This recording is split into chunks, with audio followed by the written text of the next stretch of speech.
Story 1, The Cargo.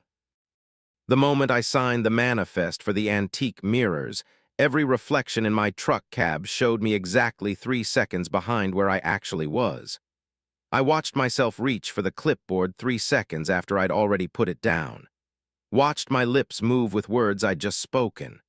Robert Hayes, that's the name on my CDL, 22 years hauling freight, and I'd never seen paperwork that felt warm to the touch before. Should have noticed that. Should have walked away. The pickup was in Wheeling, West Virginia, at a warehouse that smelled like wet copper and old flowers.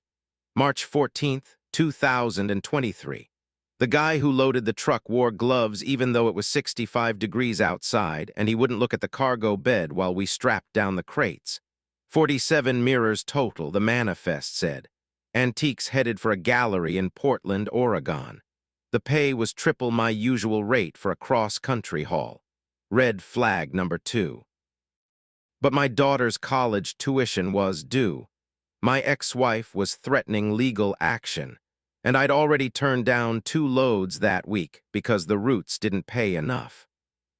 "Don't stop for nothing except fuel and food," the loader said. His voice came out scratchy like he'd been screaming. "And don't open the crates." I'd laughed, actually laughed. "Brother, I've been hauling freight since before you were born. I know how to transport antiques."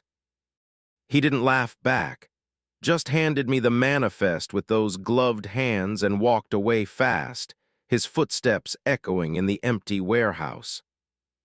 The reflection problem started 50 miles out on I-70 heading west. I glanced at my side mirror to change lanes and saw my truck still in the position it had been in several seconds earlier. My brain tried to reconcile what I was seeing, 2 versions of reality, one slightly behind the other. I rubbed my eyes, checked again. The delay was consistent, exactly 3 seconds. I could count it.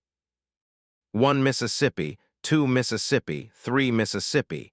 And then the reflection would catch up to where I actually was, only to immediately fall behind again.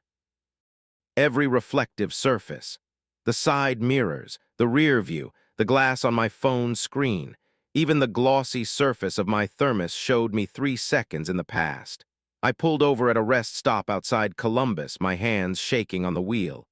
Sat there in the parking lot with the engine running, watching my reflection adjust the AC 3 seconds after I'd already done it. The mirrors in the rest stop bathroom were worse. I stood at the sink and lifted my hand. My reflection lifted its hand 3 seconds later. When I moved left, it followed, delayed, like I was watching footage of myself on a broadcast with lag. Back in the truck, I called dispatch. Got voicemail, called my ex-wife to hear a normal voice. No answer. The sun was setting, painting I-70 orange and red, and my reflection in every mirror was watching that sunset 3 seconds after it happened in real time. I should have abandoned the truck right there. Should have walked away from the cargo, the money, everything. Instead, I pulled back onto the highway because I told myself I was tired, stressed, seeing things that weren't real, because I'd been driving for 11 hours straight. By Indiana, the delay had increased to 5 seconds. By Illinois, 10 seconds.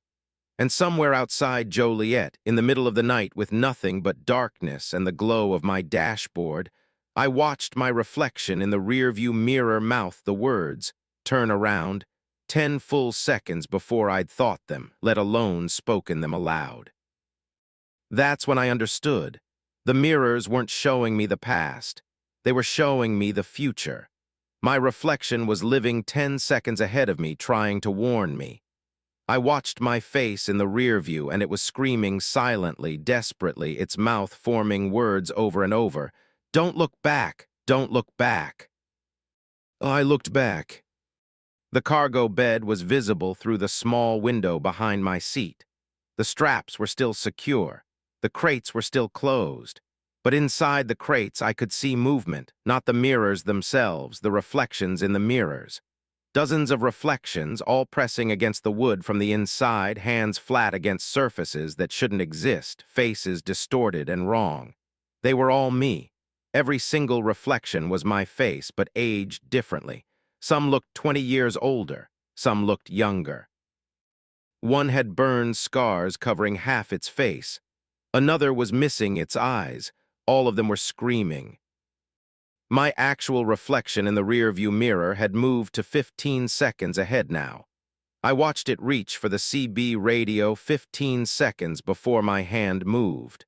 Watched it try to call for help with words that wouldn't come out of its mouth. The synchronization was breaking down. My reflection and I were becoming separate entities, following different timelines. I pulled over on the shoulder of I-80 in Iowa, hazard lights flashing. 200. Ed and 33 miles to the nearest city. The truck shuddered in the wind from passing semis. My reflection was 20 seconds ahead now, and it was crying. Actually crying, tears running down its face while my actual eyes were still dry. I reached up to touch my face, and 20 seconds later my reflection did the same thing, its fingers coming away wet. The mirrors in the cargo bed were screaming louder. I could hear them now, muffled through the wood but unmistakable. 47 voices, all mine, all begging.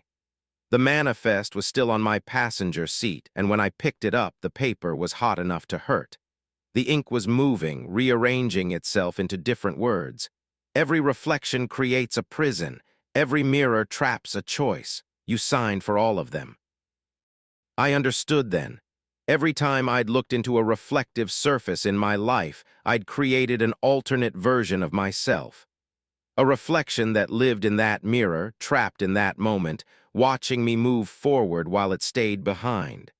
And someone had collected them, harvested them, put them in crates and convinced me to transport my own imprisoned selves across the country.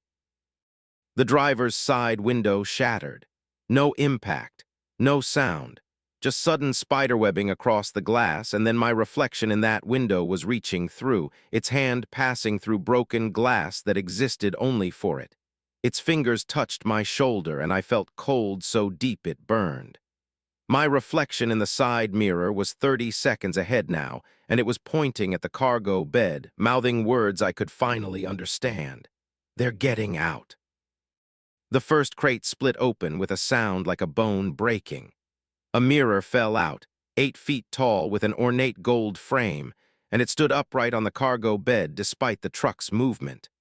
In that mirror, I could see myself from a moment I barely remembered. 17 years old, the night I decided to become a trucker instead of going to college. That version of me was clawing at the glass from the inside, blood under its fingernails, screaming about all the choices I'd made wrong. More crates broke, more mirrors fell out. Each one showed a different reflection, a different moment, a different decision.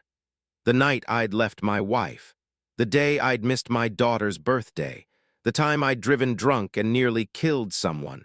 Every wrong turn, every bad choice, every moment I'd looked at myself and known I was failing, all of them preserved in glass, all of them screaming.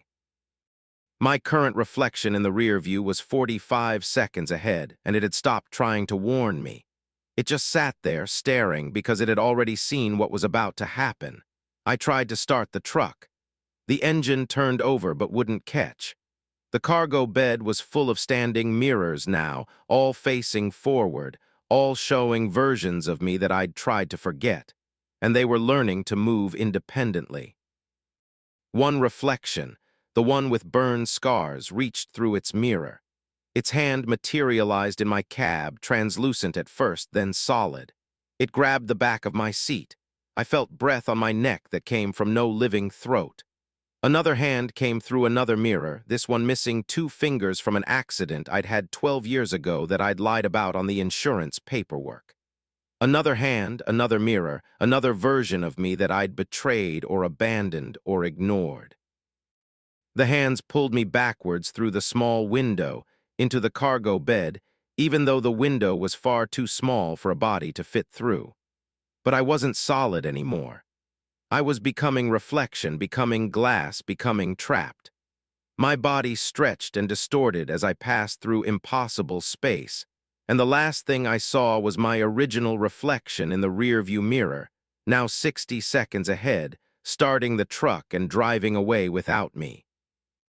I'm writing this from inside one of the mirrors, the one with the gold frame.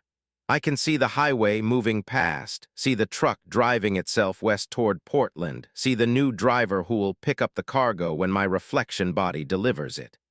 I can see you reading this because you're looking at a screen and screens are just mirrors that glow. I'm in your reflection now too. We all are.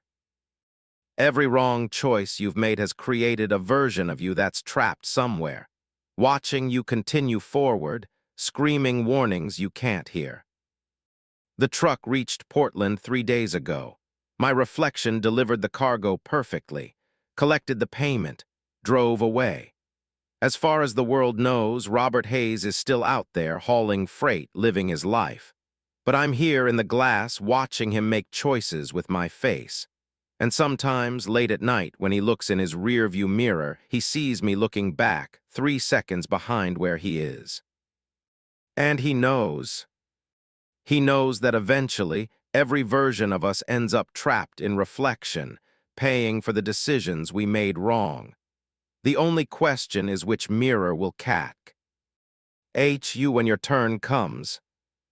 I've been counting the other reflections in here with me. There are 46 others visible from where I'm trapped. We're all Robert Hayes. We're all screaming. And somewhere out there on a highway I can't name, my reflection is picking up another load of mirrors. The manifest says 47. There's one crate still empty. Story 2, The Breathing Highway. The road inhaled for the first time at mile marker 412 on Montana State Route 200, and I felt my Kenworth lift 3 inches off the pavement before settling back down. Patricia Sullivan, 15 years driving long haul, and I've crossed every state in the continental U.S. at least a dozen times, but I'd never felt asphalt breathe before. The date was September 9th, 2022, and I'd made the decision 4 hours earlier to take the scenic route instead of the interstate because I was tired of traffic and wanted to see the mountains. Wrong decision. The second breath came stronger. The entire road's surface rose and fell like a chest, and my truck rode the wave, suspension creaking. I checked my mirrors, nothing behind me but empty highway and forest. Checked ahead, same thing. Just me and 200 miles of Montana back road that was apparently alive. My CB radio was silent. No static, no chatter, just dead air, which was strange because truckers always talk on 200. Always. The silence felt intentional. Like the radio was holding its breath, too. The road's breathing settled into a rhythm. Inhale, rise, exhale, fall every 12 seconds. I counted it out over 5 minutes while my truck rode the swells like a boat on gentle water. The logical part of my brain screamed that roads don't breathe, that I was experiencing some kind of seismic event or hallucination, but the asphalt was warm under my tires, not hot from sun exposure, warm like skin. I could feel it through the steering wheel, a pulse that matched the breathing, steady, alive. I should have turned around. There was enough room to execute a turnaround even with a 53-foot trailer. But I didn't. I kept driving because turning around felt like admitting something impossible was real, and if I acknowledged it was real, then I'd have to deal with what that meant. Denial kept me moving forward at 55 miles per hour while the highway breathed underneath me. Mile marker 419. The yellow center line began to move, not shifting in the way that heat shimmer makes things waver, actually moving, undulating like a snake. The line crawled alongside my truck, matching my speed, staying perfectly parallel but flexing and bending in ways paint shouldn't move. I watched it in my peripheral vision because I was afraid to look directly at it, afraid that acknowledgement would make it worse. The road's breathing changed pattern. Now it was inhale, hold, exhale, hold. During the hold phases, everything went absolutely still. No wind, No engine vibration, even my own heartbeat seemed to pause. Then the exhale would come rushing out and I'd hear it, a sound like wind through a massive throat originating from underneath my truck from the road itself. The asphalt was exhaling. The highway had lungs. Mile marker 425. I noticed the trees were wrong. They were all leaning away from the road at exactly the same angle, branches reaching desperately backward like they were trying to escape. None of them grew close to the pavement. There was a buffer zone, maybe 20 feet on each side, where nothing living touched the road's surface. The grass was dead in that zone, not brown from drought, black from rot. And the dead grass moved with the road's breathing, swaying during inhales, flattening during exhales. My truck's computer started displaying errors. Engine temperature normal, but the gauge said it was overheating. Fuel level full, but the warning light claimed I was empty. Speedometer spinning between 0 and 90 even though I was maintaining steady speed. The truck systems were being affected by proximity to whatever the road had become. I tried my phone. No signal. Tried the CB again. Still silent. Checked the GPS. It showed me in the middle of a blank space on the map. No roads. No towns. Just empty terrain that shouldn't exist. The breathing got deeper. Now the road was rising and falling 8 inches, maybe 10. I could hear the trailer behind me groaning, the cargo shifting despite being strapped down. I was hauling paper products, 40,000 pounds of cardboard and tissue paper, nothing that should make the sounds I was hearing. The trailer was screaming, actually screaming metal stress sounds that formed syllables, words almost intelligible through the distortion. Turn back, wrong way. Mile marker 431. The road split open. Not cracked, not collapsed, split like a mouth opening. A seam appeared directly down the center line and the highway peeled apart on both sides, revealing what was underneath. Not dirt, not aggregate and gravel, flesh, red glistening. Tissue, muscle fibers visible, blood vessels pulsing. The road was skin stretched over something massive, something alive, and I was driving across its back. I slammed the brakes.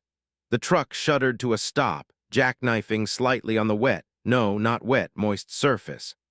My tires were leaving marks in the flesh road, black rubber streaks across red tissue. I sat there, both hands locked on the steering wheel, watching the seam slowly close again, the asphalt skin knitting itself back together until the center line reformed, solid and yellow and innocent. Get out, the thought came from somewhere deep. Get out of the truck and look, see what you're really driving on. I reached for the door handle and the road bucked hard, a violent convulsion that nearly flipped my truck. A warning, don't leave, stay inside, keep moving or stay still but don't touch the ground. I put the truck in gear and started forward again because staying still felt like dying slowly and moving forward felt like dying quickly and quick seemed better. The road's breathing was ragged now, irregular. Inhale, sharp. Exhale, shuddering. It was struggling. Something was wrong with it, with the thing I was driving across. Maybe it was sick. Maybe I was making it sick. Maybe that's what vehicles were, parasites, infections, foreign objects that the earth tried to digest. Mile marker 437. I passed a car. A Honda Civic pulled onto the shoulder, doors open, engine still running. No people, just an empty car with a child's car seat in the back and groceries in the trunk. The groceries were rotting, liquefied, as if they'd been there for months. But the engine was running. Fresh gas in the tank, battery charged, everything functional. The car couldn't have been abandoned more than minutes ago. Then I saw the handprints on the outside, pressed into the metal. Not dense. The metal had been soft when the prints were made, like clay, and had hardened around them. Dozens of handprints all over the car, people grabbing at it, trying to hold on to something while the road. I didn't finish that thought. Couldn't. Because in my rearview mirror I saw the abandoned car sink. The asphalt around it softened like skin softens around a wound, and the entire vehicle slowly descended into the road's surface, going down like something sinking into quicksand, except there was no sand. Just the road, opening its pores, absorbing the car. Metal and plastic and rubber all digesting into the flesh beneath the pavement. The car disappeared completely. The asphalt closed over it. No trace it had ever existed except the grooves left by my memory. Mile marker 443. The center line was bleeding, not oozing bleeding in spurts that matched the road's pulse. Yellow paint mixed with red blood, creating orange streaks that flowed toward the shoulders. The whole highway was bleeding from the place where it had split open. I was driving across an open wound. My tires were rolling through blood. I could smell it now, copper and iron, thick in the air, seeping through my truck's ventilation system. My trailer was screaming again, but now the words were clear. Feed, need, hungry. The voice wasn't coming from the trailer. It was coming from beneath me, from the road. The thing I was driving across was speaking, using my trailer like a voice box, vibrating the metal to form words. I'm hungry, Patricia, been hungry so long, feed me. Get out, let me have you. I gunched the accelerator. The speedometer spun wildly, but I felt the truck surge forward, going faster, 60, 70, 80 miles per hour across a surface that rippled and breathed and bled. The road was trying to slow me down. I could feel resistance like driving through mud, the asphalt grabbing at my tires with every rotation. But I kept accelerating because somewhere ahead was mile marker 450, and in my mind that number felt significant. A threshold. An ending. The road started growing things, not plants, appendages. Fingers burst through the asphalt, grasping upward. Dozens of them, then hundreds, lining both sides of the highway, all reaching toward my truck as I passed. Human fingers, various sizes, some small like children's, some massive like giants. They clawed at the air, trying to grab my mirrors, my bumper, anything. I swerved around a cluster that erupted directly in my path, felt my trailer swing wide, heard the screaming intensify. Mile marker 448, almost there, almost to 450. The road ahead was convulsing, violent spasms that threw my truck side to side. The center line had become a river of blood now, flowing backward against the direction I was traveling. Flowing toward where I'd come from, like the road was bleeding out, dying and trying to pull everything back toward its source. The fingers were grabbing my trailer. I heard metal shrieking, felt the drag. They were pulling at me, trying to slow me down, anchor me to the road so it could digest me like it had digested that Honda. I pushed the accelerator to T. He floored, the engine roared. 85 miles per hour, 90. Mile marker 449. The road ahead was normal, not breathing, not bleeding, just regular asphalt, solid and gray and blessedly dead. The transition line was visible, a clear demarcation between the living highway and normal pavement. I could see marker 450 just beyond it. 50 more yards, 40, 30. The fingers grabbed my rear axle. The truck stopped instantly, violently, whiplash snapping my head forward into the steering wheel. Blood in my mouth. Vision blurred. I looked in the side mirror and saw my trailer covered in hands, hundreds of them, all pulling downward, trying to drag the whole truck back into the living section of road. The asphalt was opening underneath my trailer, a massive mouth forming, tissue and teeth, preparing to swallow. I released the trailer. Hit the emergency disconnect, felt the fifth wheel separate. Heard the trailer scream, actual human screaming, as the hands pulled it down into the road. I gunned the engine and the truck lurched forward, no longer anchored by 40,000 pounds of cargo, crossed the line, past mile marker 450. The breathing stopped, the pulling stopped. I looked in my mirrors and saw normal highway behind me, completely ordinary, no blood, no fingers, no breathing. My trailer was gone, not sinking, not being digested, just gone, like it had never existed. I drove for 3 more hours before I found a town. Filed a police report claiming my trailer had been stolen at a rest stop. The insurance company paid out. Dispatch gave me 2 weeks off for trauma. Nobody questioned my story because what else could have happened? But I still drive Route 200 sometimes. Can't help myself. I need to see, need to know if it was real. And every time between markers 412 and 450, the road is just a road. Dead asphalt, normal pavement, until I reach marker 425 and I see them. Other trucks pulled onto the shoulder. Empty, doors open, engines running.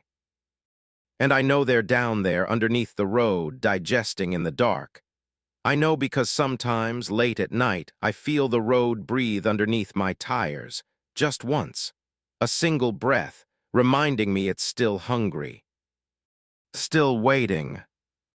And one day I know I'll stop. I'll pull over. I'll step out onto the shoulder. Because it calls to me now, whispers through my tires, tells me I belong under the asphalt with all the others who made the wrong decision. Who chose the scenic route. Story 3, The Passenger Who Leave. The hitchhiker got into my truck at mile marker 67 on Highway 50 in Nevada, and when I looked at him directly, his face was perfectly normal, but in my peripheral vision, he had no face at all. Marcus Chen, 11 years driving freight across the western states, and I'd picked up maybe a dozen hitchhikers in that time without incident. This was July 19th, 2023, temperature outside 107 degrees, and the guy had been standing on the shoulder with his thumb out, no water bottle, no backpack, no signs of distress despite the lethal heat. I should have kept driving. Appreciate it, he said, settling into the passenger seat. His voice sounded like it came from the wrong direction, like someone speaking to me from behind even though he was right next to me. Name, S. David, going to Ely. Ely was 200 miles east. I was headed that direction anyway, hauling refrigerated produce to Utah. Marcus, I said, offering my hand. He looked at my hand for a long moment, then shook it. His grip was normal temperature, not cold, not hot. Exactly the same temperature as my own skin, which was impossible after standing in desert heat. It felt like shaking hands with myself. Nice truck, David said. I pulled back onto the highway, watching him in my peripheral vision. That's when I noticed. When I looked at him straight on, he was a normal-looking guy, maybe 40, wearing jeans and a denim shirt. But when I looked away, when he was just in the edge of my vision, his face was a blur, not out of focus, absent, like someone had erased it but left the suggestion of features, a placeholder where a face should be. You from around here? I asked, testing my perception, trying to catch another glimpse of the no face. Sure, he said. From all around here, everywhere, really. You ever feel like you're from everywhere, Marcus? Like you've been every place already, just waiting to return. Strange answer. I turned to look at him fully, normal face. Crow's feet around the eyes, thin lips, weak chin, nothing remarkable. I looked back at the road, counted to 3, glanced right, peripheral only. No face, just a flesh-colored oval with a suggestion of depth where features should be. My hands tightened on the wheel. You okay? I asked. You need water or anything? I'm fine, better now, always better with company. He shifted in the seat and the movement seemed wrong, like watching a video with frames missing. He was in one position, then another with no transition between them.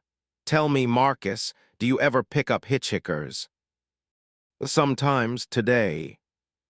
Good, that's good. Important to help travelers. You never know who you're really helping.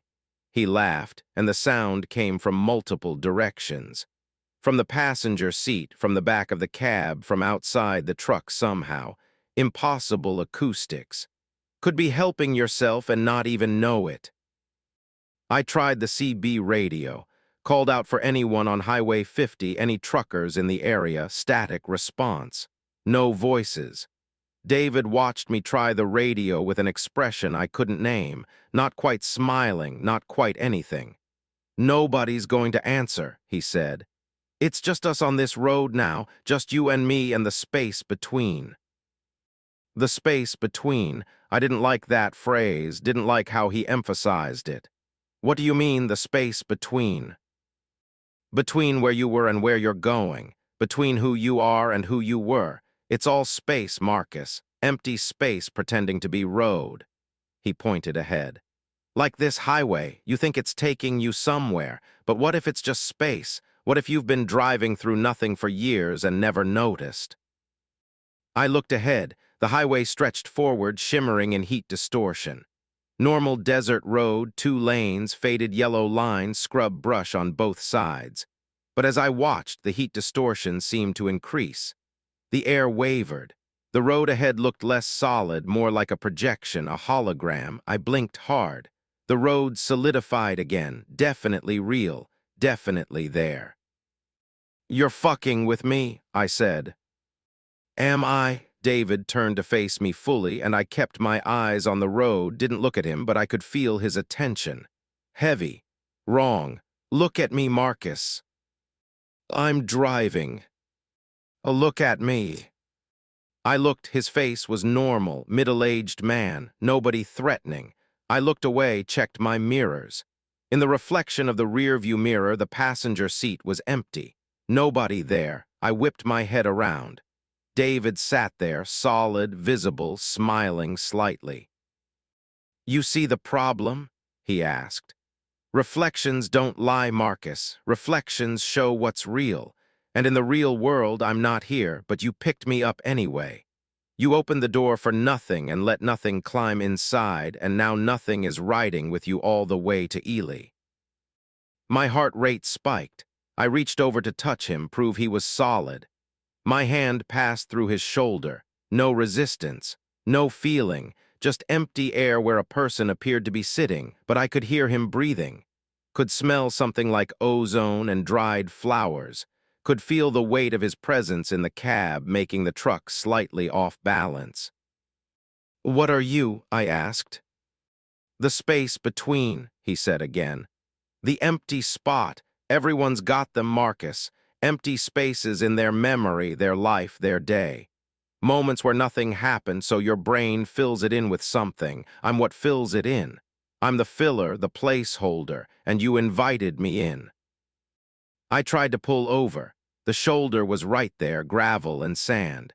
But when I turned the wheel, the truck didn't respond, kept driving straight. I tried the brakes. Pedal went to the floor, no resistance. The truck was driving itself, maintaining exactly 58 miles per hour, following the road perfectly. David reached over and put his hand on the wheel. His hand looked solid, but I knew it was. Knew it was empty space shaped like fingers. "Can't stop now," he said. "We've got 173 miles to go, plenty of time to talk, plenty of time for you to understand what you really are." "I'm a truck driver," I said. "I'm Marcus Chen, I'm real." "Are you?" He settled back in the seat. "Tell me your first memory." I opened my mouth to answer.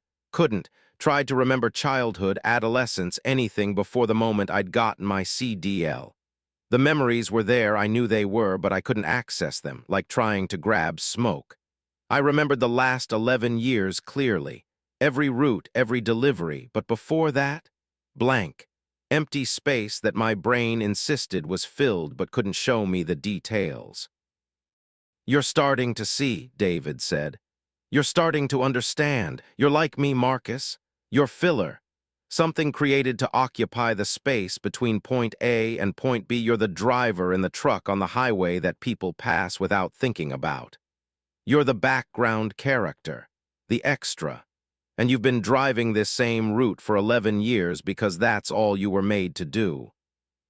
That's not true, I said, but my voice sounded uncertain. I tried to remember my daughter, couldn't picture her face. Tried to remember my ex-wife's name, couldn't recall it. The details were dissolving as I grasped for them like they'd never been real to begin with. Just placeholders, just space filler, just... There you go, David said softly. There's the truth. You're realizing it now. You don't exist outside this truck. Why? Oh, never have. You're the idea of a truck driver driving forever, and the world needs you to keep driving, so it keeps creating you over and over. Every time someone thinks, there's a truck on the highway, there must be a driver. You're that driver. You're every driver. You're the concept.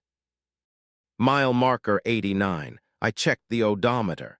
It read 89,342 miles, same as the marker. That couldn't be coincidence. I checked again. 89,343. The marker outside changed. 90. The odometer changed. 90,344. They were linked. The truck wasn't measuring distance traveled. It was counting existence. Every mile marker was another iteration of me. Another version, another placeholder driver created to fill the space. What happens at Ely? I asked. My voice was shaking. The space ends, David said. The route completes, and you stop existing until someone needs a truck driver again. Then you'll appear on Highway 50 with no memory of stopping, ready to drive to Ely again like you've done 2,317 times before. This is iteration 2,318. I know because I've been riding with you for the last 400 iterations. You pick me up every time, and every time you realize what you are. And every time you keep driving because you don't have a choice, because you're not real enough to choose. I tried to open the door. The handle wouldn't move, tried to break the window. My fist passed through it like it wasn't there. Nothing in the truck was real. Nothing except the movement forward, the endless driving, the route from nowhere to Ely repeated infinitely. I was trapped in a loop I couldn't remember starting. Why, I asked. Why me? Why does this exist? Because the world needs space between things, David said. Needs empty moments where nothing important happens, needs background motion while the real story happens elsewhere. You're that motion, Marcus. You're the truck in the distance that makes the highway feel real. You're the semi that passes in someone's peripheral vision and confirms they're on a journey. Without you, without drivers like you, the world would feel empty. You fill the space. You make the nothing feel like something. Mile marker 150. 117 miles to Ely. I could see it counting down, my existence measuring itself in reverse. At marker 0, I would stop, would cease, would unbecome until needed again. And the worst part was I could remember it now. All 2,317 previous iterations. Every time I'd driven this route. Every time I'd picked up David or someone like him. Every time I'd realized I wasn't real and kept driving anyway, because the alternative was to blink out of existence immediately, instead of lasting another 100 miles. Can I stop? I asked. Can I refuse to drive? Try, David said. I took my hands off the wheel. The truck kept driving. Perfect straight line, perfect speed, no driver needed. I was decoration. The truck didn't need me.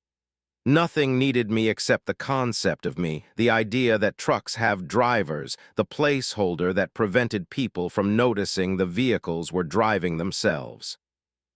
Others have tried to escape, David said, reading my thoughts. Other iterations of you. Version 1042 jumped out of the truck, but you can't jump out of a concept. You reappeared in the driver's seat immediately. Version 1905 tried to crash into a barrier. The truck drove through the barrier like it wasn't there because it was. Nothing outside this route is real to you. Only the road, only the driving, only the space between. Mile marker 200, 67 miles left. I was counting down to 0, to erasure. And I would reappear tomorrow at marker 67, the same spot where I'd picked up David with no memory of this conversation, and I would drive to Ely again. Forever. An eternal loop of meaningless motion, a truck driving through empty space, carrying nothing, going nowhere, existing only to fill the gaps. Unless I could make myself real. The thought came from somewhere deep, some part of me that refused to accept non-existence.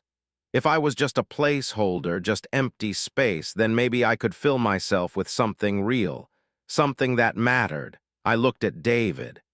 "You're a placeholder too," I said. "You said you're the space between, you're empty like me." "Yes," he agreed. "Then what happens if I fill the space? What if I make it real?"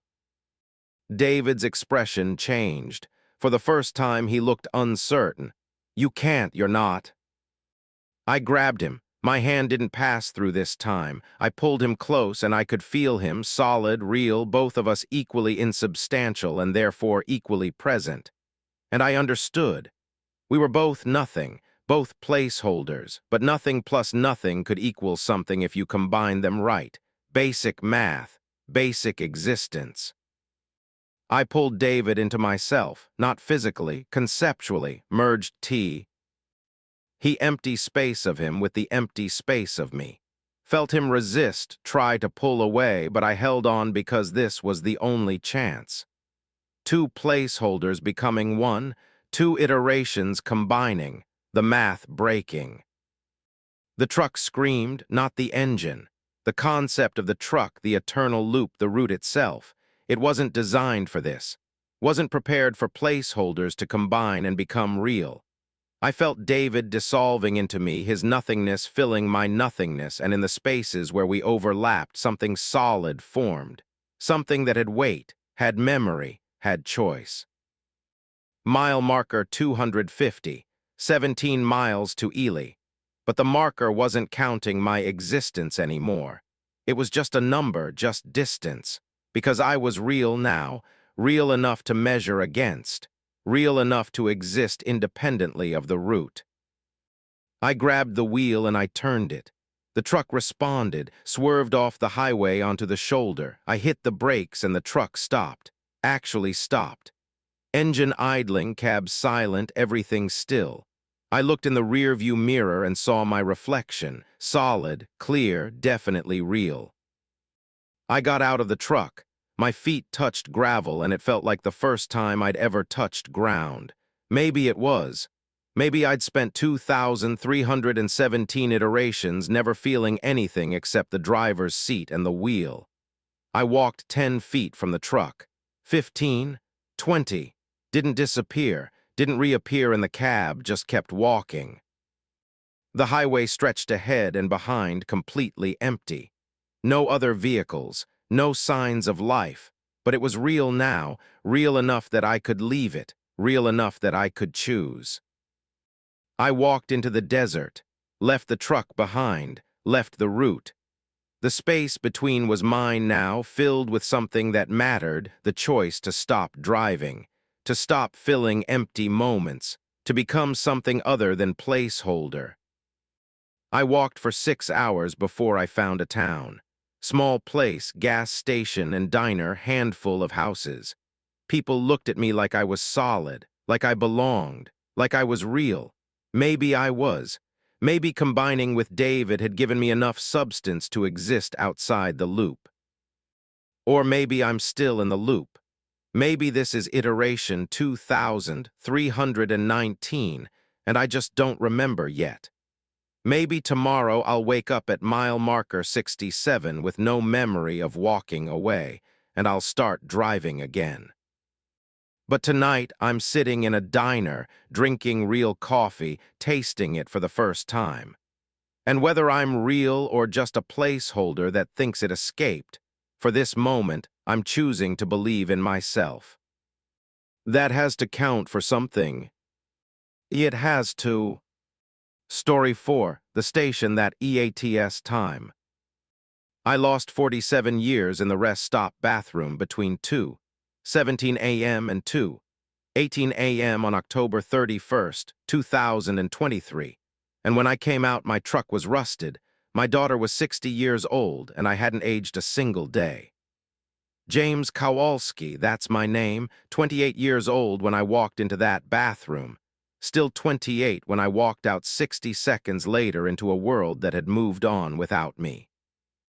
The rest stop was on I-95 in Georgia, mile marker 523, and I'd stopped because I needed to piss, and there wouldn't be another facility for 40 miles. Wrong choice. The bathroom looked normal when I walked in.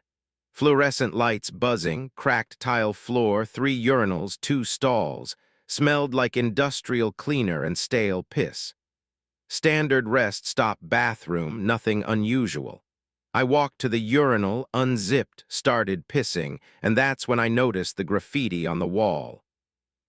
Time moves wrong here, don't stay long. Scratched into the paint with something sharp.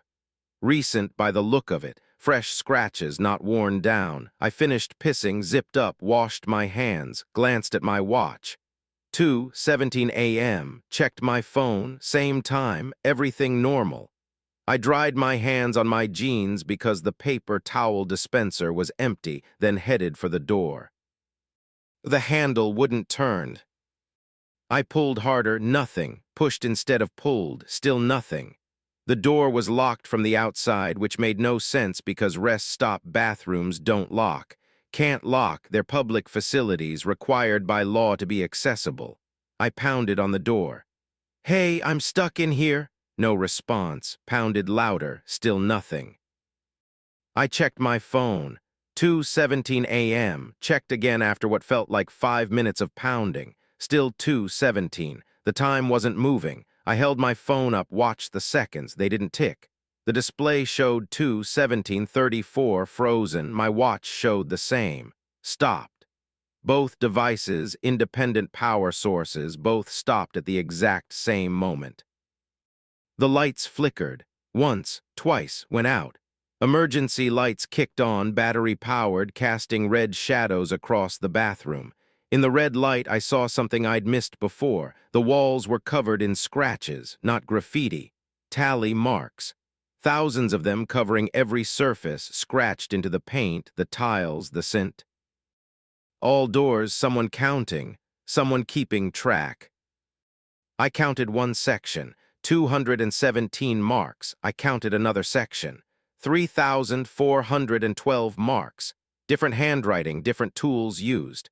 Some scratched with keys, some with knives, some with fingernails worn down to bleeding nubs because I could see dried blood in the grooves. People had been trapped in this bathroom before. Many people. And they'd counted the time they couldn't measure any other way. The door rattled, not from my side, from outside, someone trying to get in. I pressed against it, adding my weight, trying to pull it open while something pushed from the other side. The handle turned in a full rotation that should have been impossible. The door bulged inward, wood bending like rubber, then stopped. Whatever was outside gave up, retreated, left me alone. I checked my phone. 2:17 a.m., checked my watch. 2:17 a.m., time was still frozen, but I could feel time passing, could feel my heart beating, lungs breathing, body processing. I was existing through moments, seconds, minutes, but the clock said otherwise, said that no time was passing at all, that I was stuck in a single minute that refused to end. I'm not proud of what happened next. I panicked, completely panicked, threw my shoulder against the door trying to break it down. The door didn't budge, not even a crack. I was a big guy, 230 pounds, and I'd put my full weight into the hit. The door should have splintered, should have given, didn't even shudder. I hit it again. Again. Felt my shoulder dislocate. Felt pain explode down my arm. Kept hitting it anyway because panic doesn't care about injury. After what felt like an hour, I stopped. Slumped against the wall, cradling my dislocated shoulder, trying to breathe. My phone still said 2:17. I'd been trapped for an hour in a minute that wouldn't progress. The math didn't work, but the experience was undeniable. I started reading the scratches on the wall. Messages left by previous prisoners, most were dates. March 15, 2019 went in during lunch. July 4, 2003 stopped on way to see my kids. November 2, 1987 just needed to use the bathroom. Decades of people trapped in this same space, leaving evidence of their imprisonment. And under each date, most had scratched tallies, counts of how long they'd been stuck. One message made my blood cold. If you're reading this, you're already gone. The world outside has moved on. You're in the minute between 2:17 and 2:18. It stretches forever here. I've been counting for 6 years. The door will open eventually. But when it does, you'll understand what you lost. 6 years in a single minute. Impossible, insane, but I was living it. I could feel the time passing even though the clocks denied it. Could feel myself getting hungry, thirsty, tired, my body aging while time stood still. I checked the stalls, both empty except for more tallies. I checked the ceiling, more messages. Time is broken here. Don't eat the spider. He comes at midnight, but midnight never arrives. Don't eat the spider. What kind of advice was that? I looked around for spiders, didn't see any, looked closer. There in the corner where wall met ceiling, a web, and in the center of the web something that might have been a spider but was too large, too angular. It watched me with eyes that reflected the red emergency lights. Too many eyes. 8, 10, 12, multiplying as I watched. I looked away quickly. Didn't want to know what happened if I stared too long. The spider was part of the bathroom, part of the trap, part of the broken minute. I tried my phone again. No signal, which was expected, but I checked my messages, my call log, anything to give me a sense of time. The last message I'd sent was to my daughter at 10:43 p.m. Almost to Florida, see you tomorrow, sweetie. Tomorrow. That was supposed to be October 31st. Halloween. I was supposed to arrive in time for her to show me her costume before school. She was 7 years old, dressed as a witch. I put the phone away. Couldn't look at her picture. Couldn't think about her waiting for a father who wouldn't arrive. Hours passed. Days passed. I couldn't tell how many. The clock still said 2:17. My watch battery should have died, but it kept displaying the same frozen time. My phone battery drained slowly, down to 90%, 80%, 70%, counting time in battery decay instead of minutes. I was existing in duration without progress, stuck in the gap between moments. I started scratching tallies into the wall with my truck key. 1 mark for every time I counted to 1,000. Arbitrary measurement, but it was something. Gave me purpose. I made it to 43 tallies before I lost count, had to start over. Made it to 78 the second time.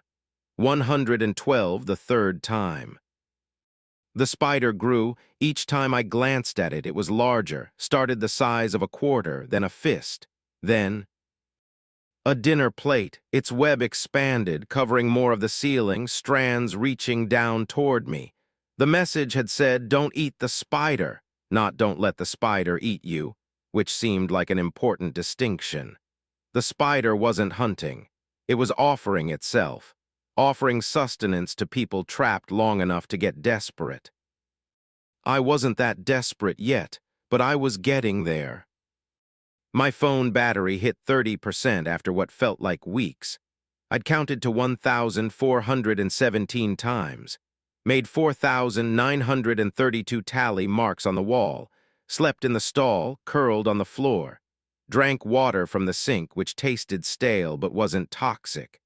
The automatic faucet still worked, still sensed my hands, still provided water. Some systems still functioned even while time didn't. I tried the door every day, every hour, every 1,000 count. Never budged. I threw the trash can at it. Threw the soap dispenser. Nothing damaged the door. It was invulnerable, or I was too weak, or the physics in this frozen minute didn't allow for force to transfer properly. I couldn't tell which. The spider's web touched the top of my head one day. I'd been standing under it without realizing how far it had grown.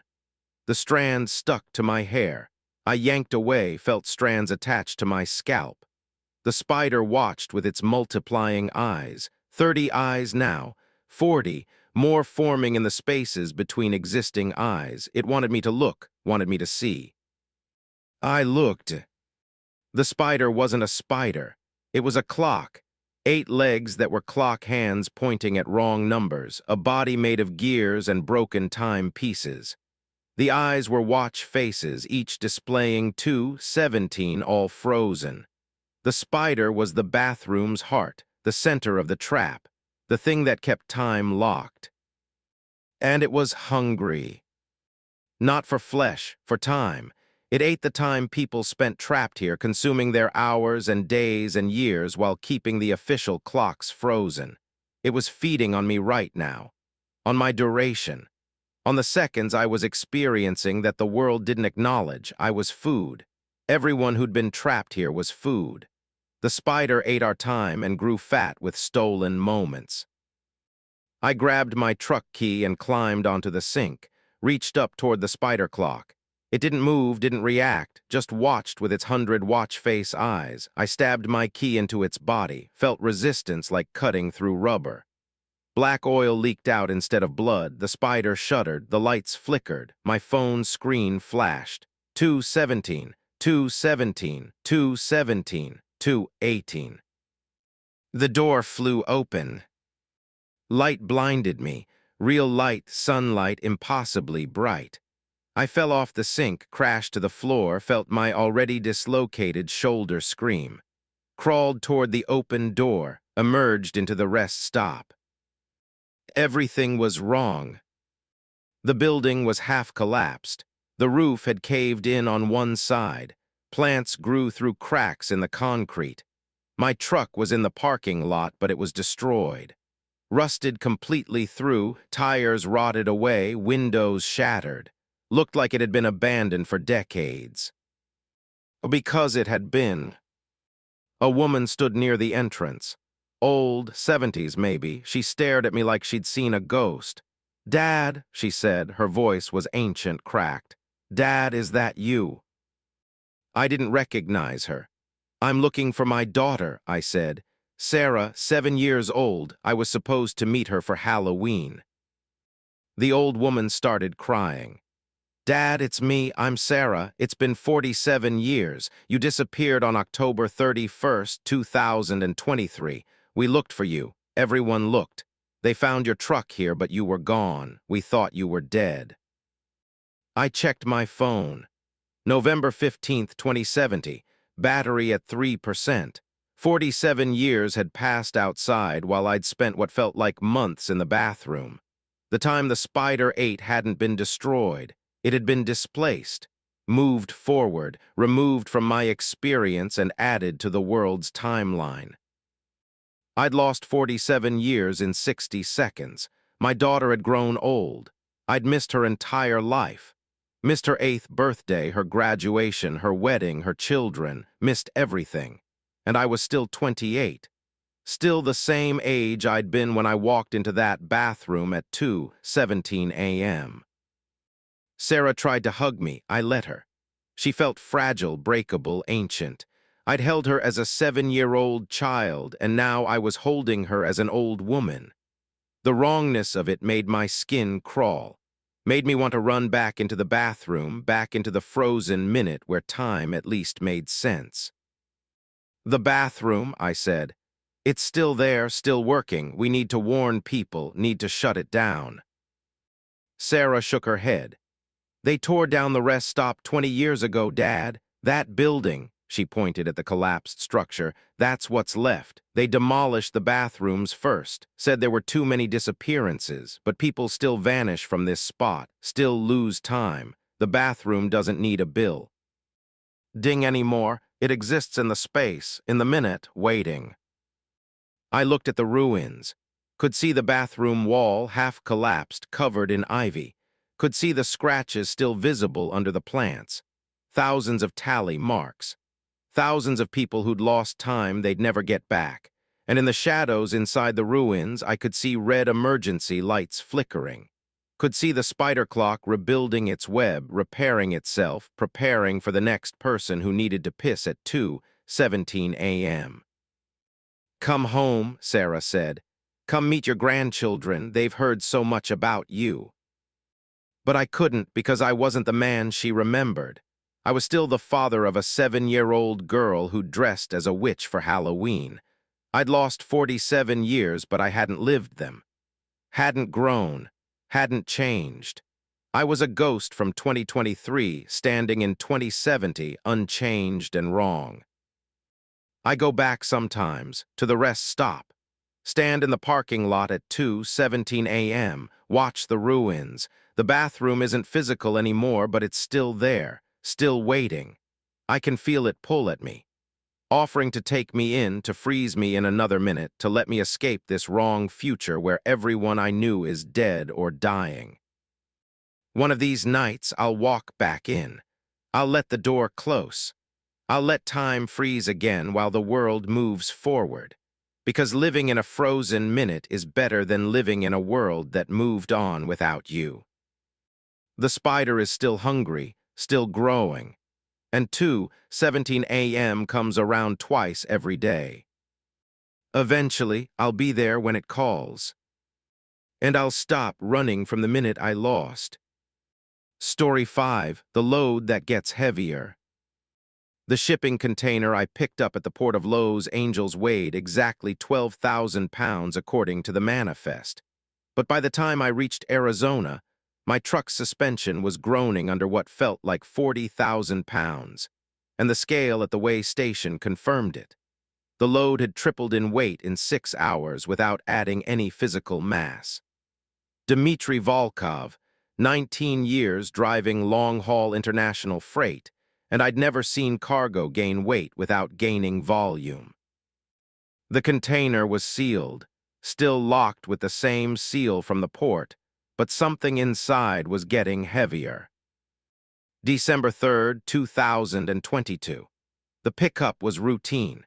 Container number MSCU 44111789, contents listed as industrial equipment. Destination was a facility in Dallas. I'd hauled containers for this company before import-export, mostly legitimate as far as I could tell. The container was standard 20-foot, nothing unusual about the exterior. The longshoreman who loaded it seemed nervous, rushed through the paperwork, wouldn't make eye contact. Red flag I ignored because I needed the money for my son's surgery. Wrong choice. The first 3 hours were normal. I-10 eastbound, traffic manageable, container riding smooth. My truck handled it fine. Then around Indio, I felt the difference. The suspension sagged, not suddenly. Gradually, like someone was adding weight pound by pound. I checked the mirrors. The container looked the same. No bulging, no deformation. But my truck was working harder. Engine temperature rising. Transmission struggling on hills that should have been easy. I pulled into a truck stop near Blythe, got out to inspect the container. The seal was intact, no signs of tampering. The container sat lower on the trailer than it should, the tires compressed, the frame creaking. I put my hand on the container's side. It was warm, not hot, just warm like body heat. Metal containers sitting in desert sun get hot. This wasn't sun heat, this was something else. I got back in the truck, weighed the load on my onboard scale. 18,500 pounds. Impossible.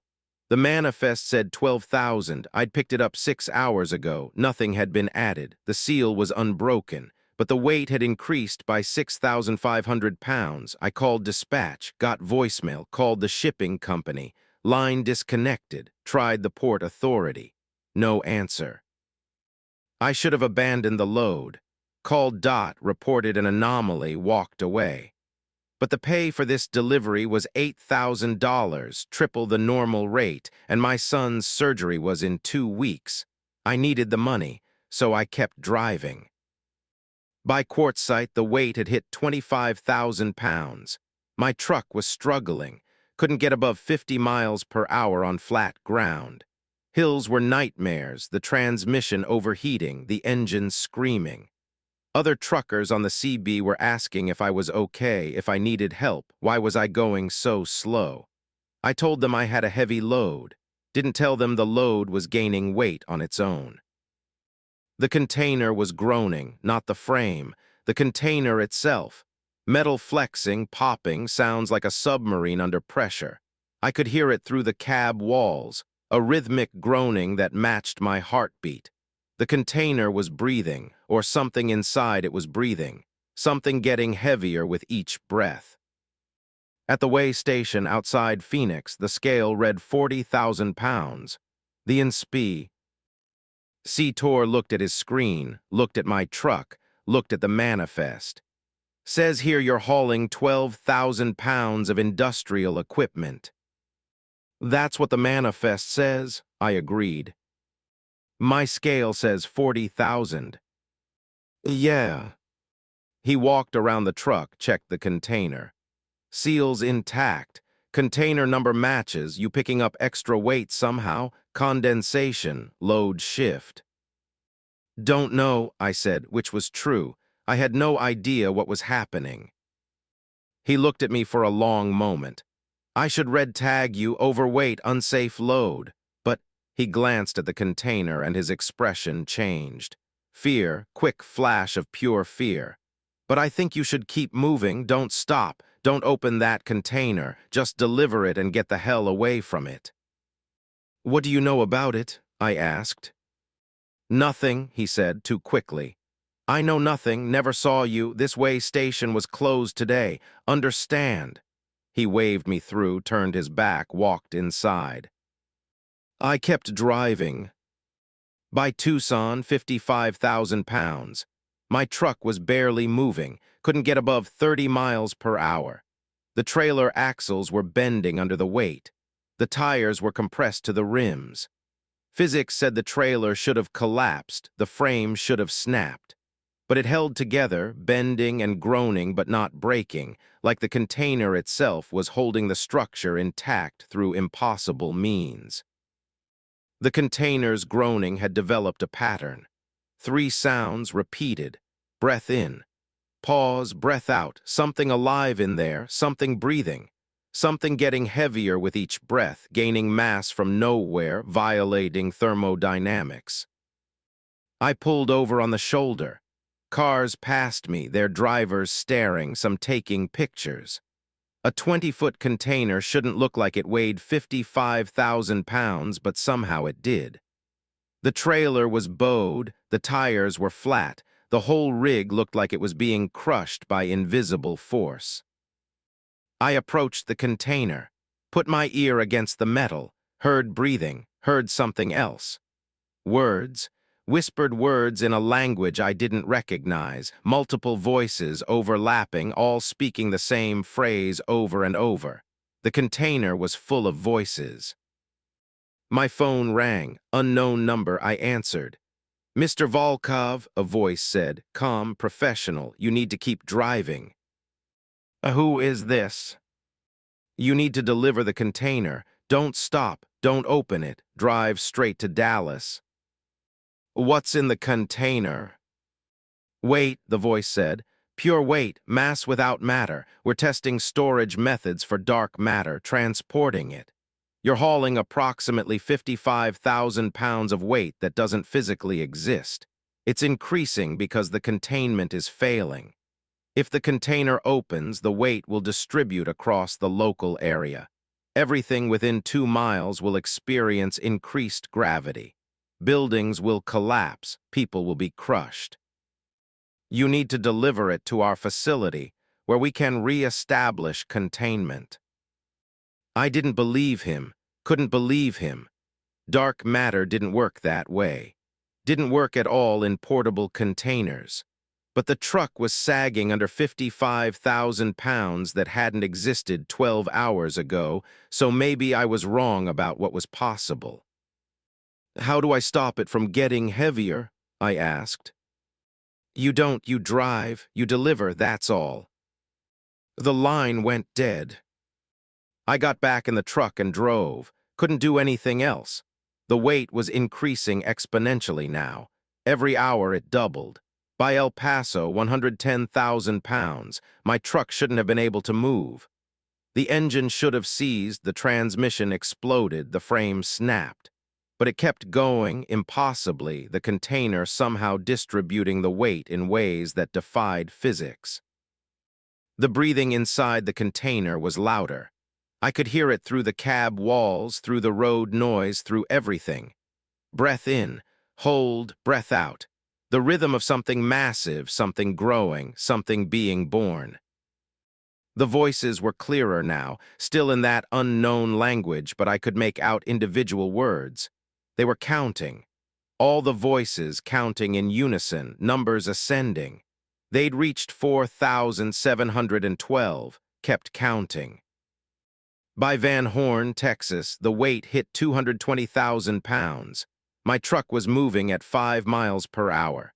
Other vehicles were pulling over, getting out of the way. Police tried to pull me over. I kept driving, couldn't stop. Stopping meant the container would settle, would press down fully, would collapse the trailer. Motion was the only thing keeping the weight distributed. The trailer's tires exploded, all 12 of them simultaneously. The rims cut into the asphalt, leaving deep grooves. Sparks flew. The smell of burning rubber and melting metal filled the air. I kept driving. 5 miles per hour, gouging a trench in I-10, the container groaning, the voices inside counting faster. They reached 10,000. The container split open. Not burst, not exploded, split cleanly like a seed pod opening. The sides peeled back, revealing the interior. Empty. The container was completely empty. No equipment, no cargo, no dark matter, just empty space. And the weight was still there. 220,000 pounds of nothing. The empty container was heavy. Emptiness was heavy. The absence of matter had mass. The space inside the container weighed more than the container itself, weighed more than anything, weighed like a collapsed star but looked like air. I felt it then, the weight pressing down on me, not physical weight, existential weight, the weight of all the bad decisions I'd ever made, every wrong choice, every selfish act, every time I'd chosen money over morality. The container had been collecting that weight, materializing it, making it real. The voices stopped counting, started screaming, not in pain, in release. The weight was escaping, spreading out, distributing across the highway, the desert, the world. I could see it affecting things, cars slowing down, their suspensions sagging, cactuses bending toward the ground, birds falling from the sky, too heavy to fly. Everything was getting heavier. I pulled out my phone, called my son. He answered, "Dad." "I love you," I said. "I'm sorry I wasn't there more. I'm sorry I chose work over you. I'm sorry for every wrong decision." "Dad, what's wrong? You sound." The weight hit full force. My phone crushed in my hand, the glass and metal compressing into a ball. My truck collapsed, the frame buckling, the cab crushing down. I felt my ribs crack under my own weight, my bones suddenly too heavy for my muscles to support. Everything was falling down, pulled by gravity that wasn't supposed to exist. I saw other trucks collapsing on the highway, saw the overpass ahead crumble, saw the desert floor cracking under weight that had no source. The container had released it all the weight of all the wrong decisions, and it was crushing everything. I'm writing this from inside the collapsed truck. It's been 3 hours. I'm pinned under weight that shouldn't exist. Can't move. Can't breathe properly. Other drivers are in the same situation. We're all being crushed by our own choices made physical. The voices are back. They're not coming from the container anymore. They're coming from us, from every person affected by the weight. We're all counting now. Counting every bad decision, every wrong turn, every choice we wish we could take back. I'm at 4,917. Still counting. The weight keeps increasing. And I understand now. The container wasn't transporting dark matter. It was transporting consequence, the accumulated weight of actions, the mass of regret, and it's been released. We're all carrying it now, all of us who made the wrong choices, and it's going to crush us. The counting continues. I'm at 5,003. Story 6, the convoy that follows itself. I joined the convoy on I-90 eastbound through Montana at 11:47 p.m. on August 23, 2023, and by 11:52 p.m. I realized the truck in front of me was my own truck, and I was following myself through a loop of highway that shouldn't exist. Angela Ray's 13 years hauling refrigerated goods, and I'd never seen my own license plate reflected in someone else's mud flaps until the moment I pulled up behind that semi and saw my registration number, my company logo, my custom bumper sticker about my daughter reading, "Sophie's mom drives better than you." The convoy was 7 trucks total. I could count them stretching ahead, headlights marking the line through darkness. I'd fallen in at the back, matching speed, following the lights. Standard night driving. Nothing unusual except I was tired, needed to make Idaho by morning, and the convoy's pace was perfect for maintaining my schedule. So I followed. Wrong choice. The third truck in line looked familiar. Same model Freightliner as mine, same refrigerated trailer, same configuration. I thought coincidence. Lots of reefer trucks look similar. But as we passed under a light, I saw the license plate. AVR 2847. My license plate, my truck, but I was in my truck, so who was driving that one? I pulled left to pass, get a better look. The truck accelerated, matching my speed, blocking me from overtaking. I tried my CB. "Hey, Truck 3 in convoy, this is Reefer Unit 7. You've got my license plate. Want to explain that?" Static, then my voice answered back.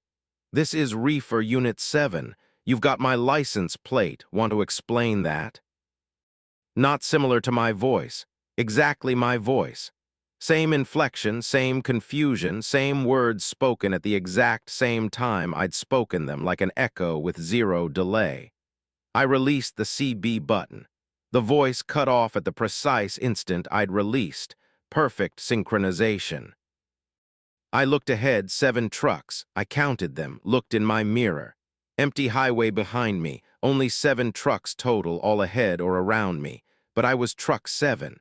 So where did truck 7 end and truck 1 begin? The convoy was a loop, each truck following the next, feeding back into itself. I was following myself, following myself, following myself forever. I tried to slow down, drop out of the convoy. My truck wouldn't decelerate. Gas pedal didn't respond. Brake pedal went to the floor, no resistance. The truck maintained exactly 63 miles per hour, matching the convoy's speed, locked into the pattern. I was part of the loop now, couldn't leave. Mile marker 287. I noted it, watched for the next marker, 288, 289, 290, normal progression. But when I checked my trip odometer, it hadn't moved. Still showed 1,847.3 miles. Checked again after what should have been 5 more miles. Still 1,847.3. The truck was moving but not traveling, covering distance without progressing. Trapped in a repeating segment of highway. The first truck in the convoy, truck 1, started signaling right, turned signal flashing, then truck 2, then 3, each truck signaling in sequence, preparing to exit, but there was no exit, just empty highway, no ramp, no services. The trucks turned anyway, peeled off the highway onto empty space, onto air, and they didn't fall. They drove on invisible road, headlights illuminating nothing, traveling into darkness that swallowed them completely. Truck 4 turned, truck 5, truck 6. Then my truck turned, Steering wheel moving on its own, my hand still on it but not controlling it. The wheel turned right, the truck followed, and I drove off I-90 onto nothing. The highway vanished. I was driving through black space, not darkness, space, void. My headlights illuminated nothing because there was nothing to illuminate, just endless black. But the truck was still moving, still maintaining 63 miles per hour, still following some path I couldn't see. I felt road under the tires, felt the familiar vibration of asphalt, but visually there was only void.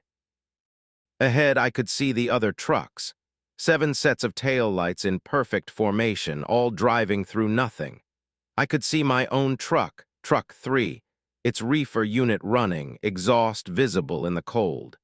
I could see myself in the driver's seat, hands on the wheel, face confused and scared. I watched myself look in the rearview mirror and see me following behind. We made eye contact, me and me. Both of us seeing each other, both of us realizing the same thing. We were trapped in a loop that existed outside normal space, following ourselves through a convoy that had no beginning and no end. The CB crackled. Truck 7 to all units, does anyone know where we are? My voice. Truck 1 to 7, been driving this route for 3 hours. No exits, no landmarks, just the convoy. Also my voice. Different inflection, more tired, but unmistakably me. Truck 4 to all, I've been here for 2 days. Fuel gauge should be empty, but it stays at half. Food's gone, water's gone, but I'm not hungry, not thirsty, just driving. My voice again, desperate. Truck 2 to convoy. My voice, but wrong, emotionless, mechanical. I've been driving for 6 months. The others aren't real. They're echoes. Copies, you're all copies of me stuck in different iterations. I'm the original. I'm the one who made the wrong turn. You're just reflections of my mistake. No, that wasn't right. I was real. I was the original Angela Reyes, not some echo. I'd lived 37 years, raised a daughter, driven trucks across the country. I had history, memory, identity. I wasn't a copy. But Truck 2's voice continued. You think you're real because you have memories, but memories are data, easy to copy. Each iteration of us gets the same memories, same identity, same belief that we're the original. But we're all trapped in the convoy because one of us, the first one, made the decision to follow the lights instead of stopping for rest. And now we're all paying for that decision over and over forever. I checked my memories, tried to find something unique, something that proved I was the original. My daughter Sophie's 3rd birthday, her first day of school, the day my husband left, all there, all vivid. But were they mine, or were they copies of memories implanted into a copy of Angela Reyes, making me believe I was real? The convoy kept driving, through the void, following ourselves. I looked at Truck 3, my truck, and saw myself looking back, both of us questioning, both of us unsure. How many of us were there? 7 trucks in the convoy, but were there 7 versions of me? Or were all 7 trucks actually the same truck, viewed from different points in the loop? Was I following myself, or was I in 7 places simultaneously, experiencing the convoy from multiple perspectives? Truck 6 to convoy, my voice older, strained. I figured it out. We're not in space. We're in time. Each truck is a different moment of the same journey. I'm 5 iterations ahead of Truck 7. Behind me is where I was. Ahead is where I'm going. We're all the same truck at different points in the loop. We're following our own future while being chased by our own past. That made more sense. Time loop, not space loop. Each position in the convoy was a different temporal instance of the same event. I was Truck 7 now, but eventually I'd be Truck 6, then 5, then 4. Working my way forward through the convoy until I became Truck 1, and then I'd loop back to Truck 7. Eternal recurrence. The same journey repeated infinitely. How do we break the loop? I asked over the CB. 7 voices answered simultaneously, all mine. We don't. The highway reappeared. Suddenly, no transition. One moment void, the next moment asphalt and lane markers and familiar I-90 Montana landscape.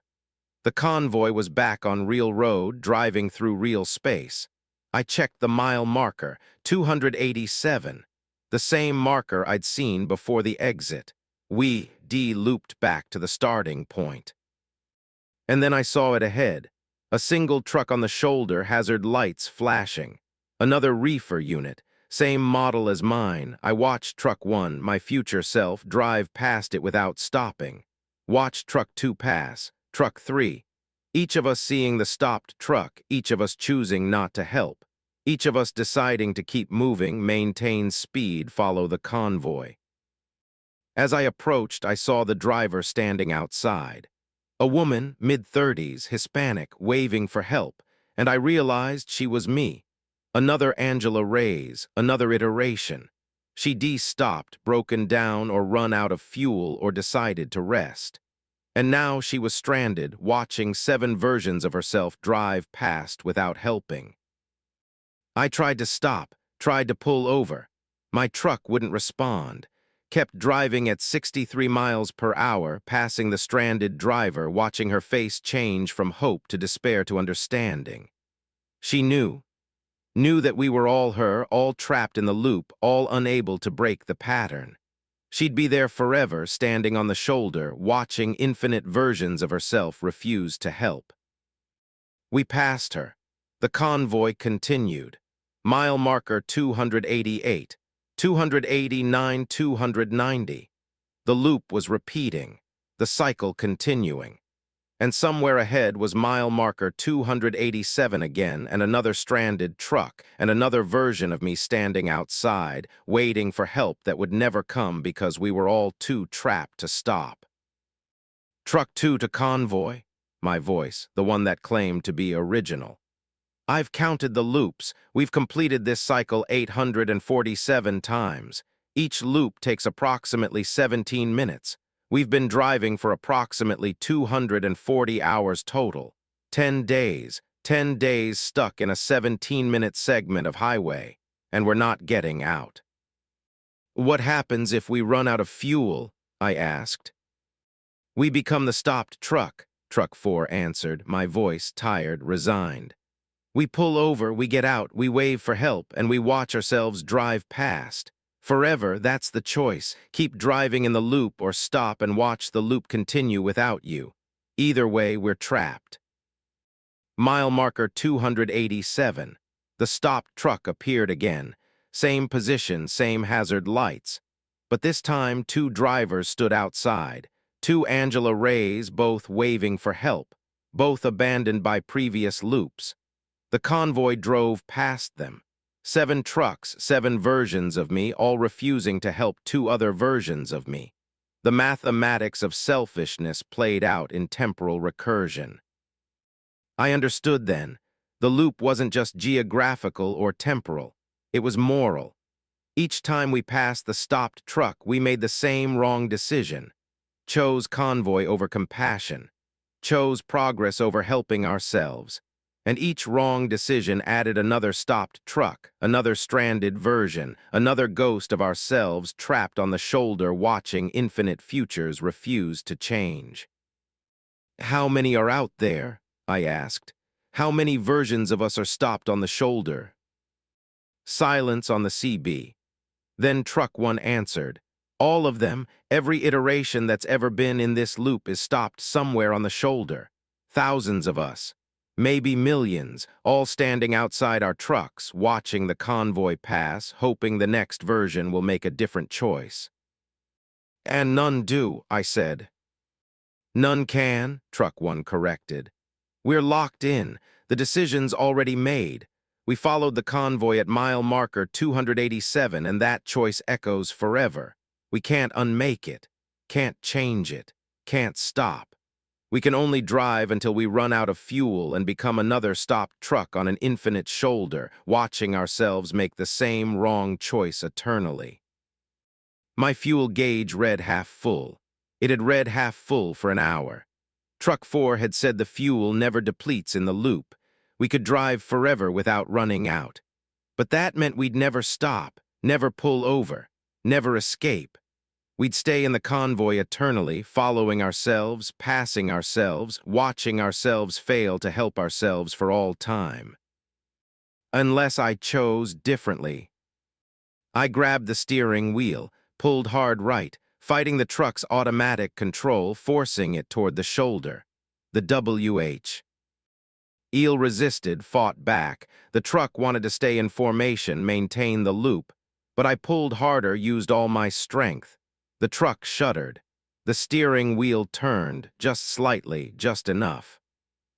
The truck veered right, toward the shoulder, toward the stopped trucks and the waiting versions of myself.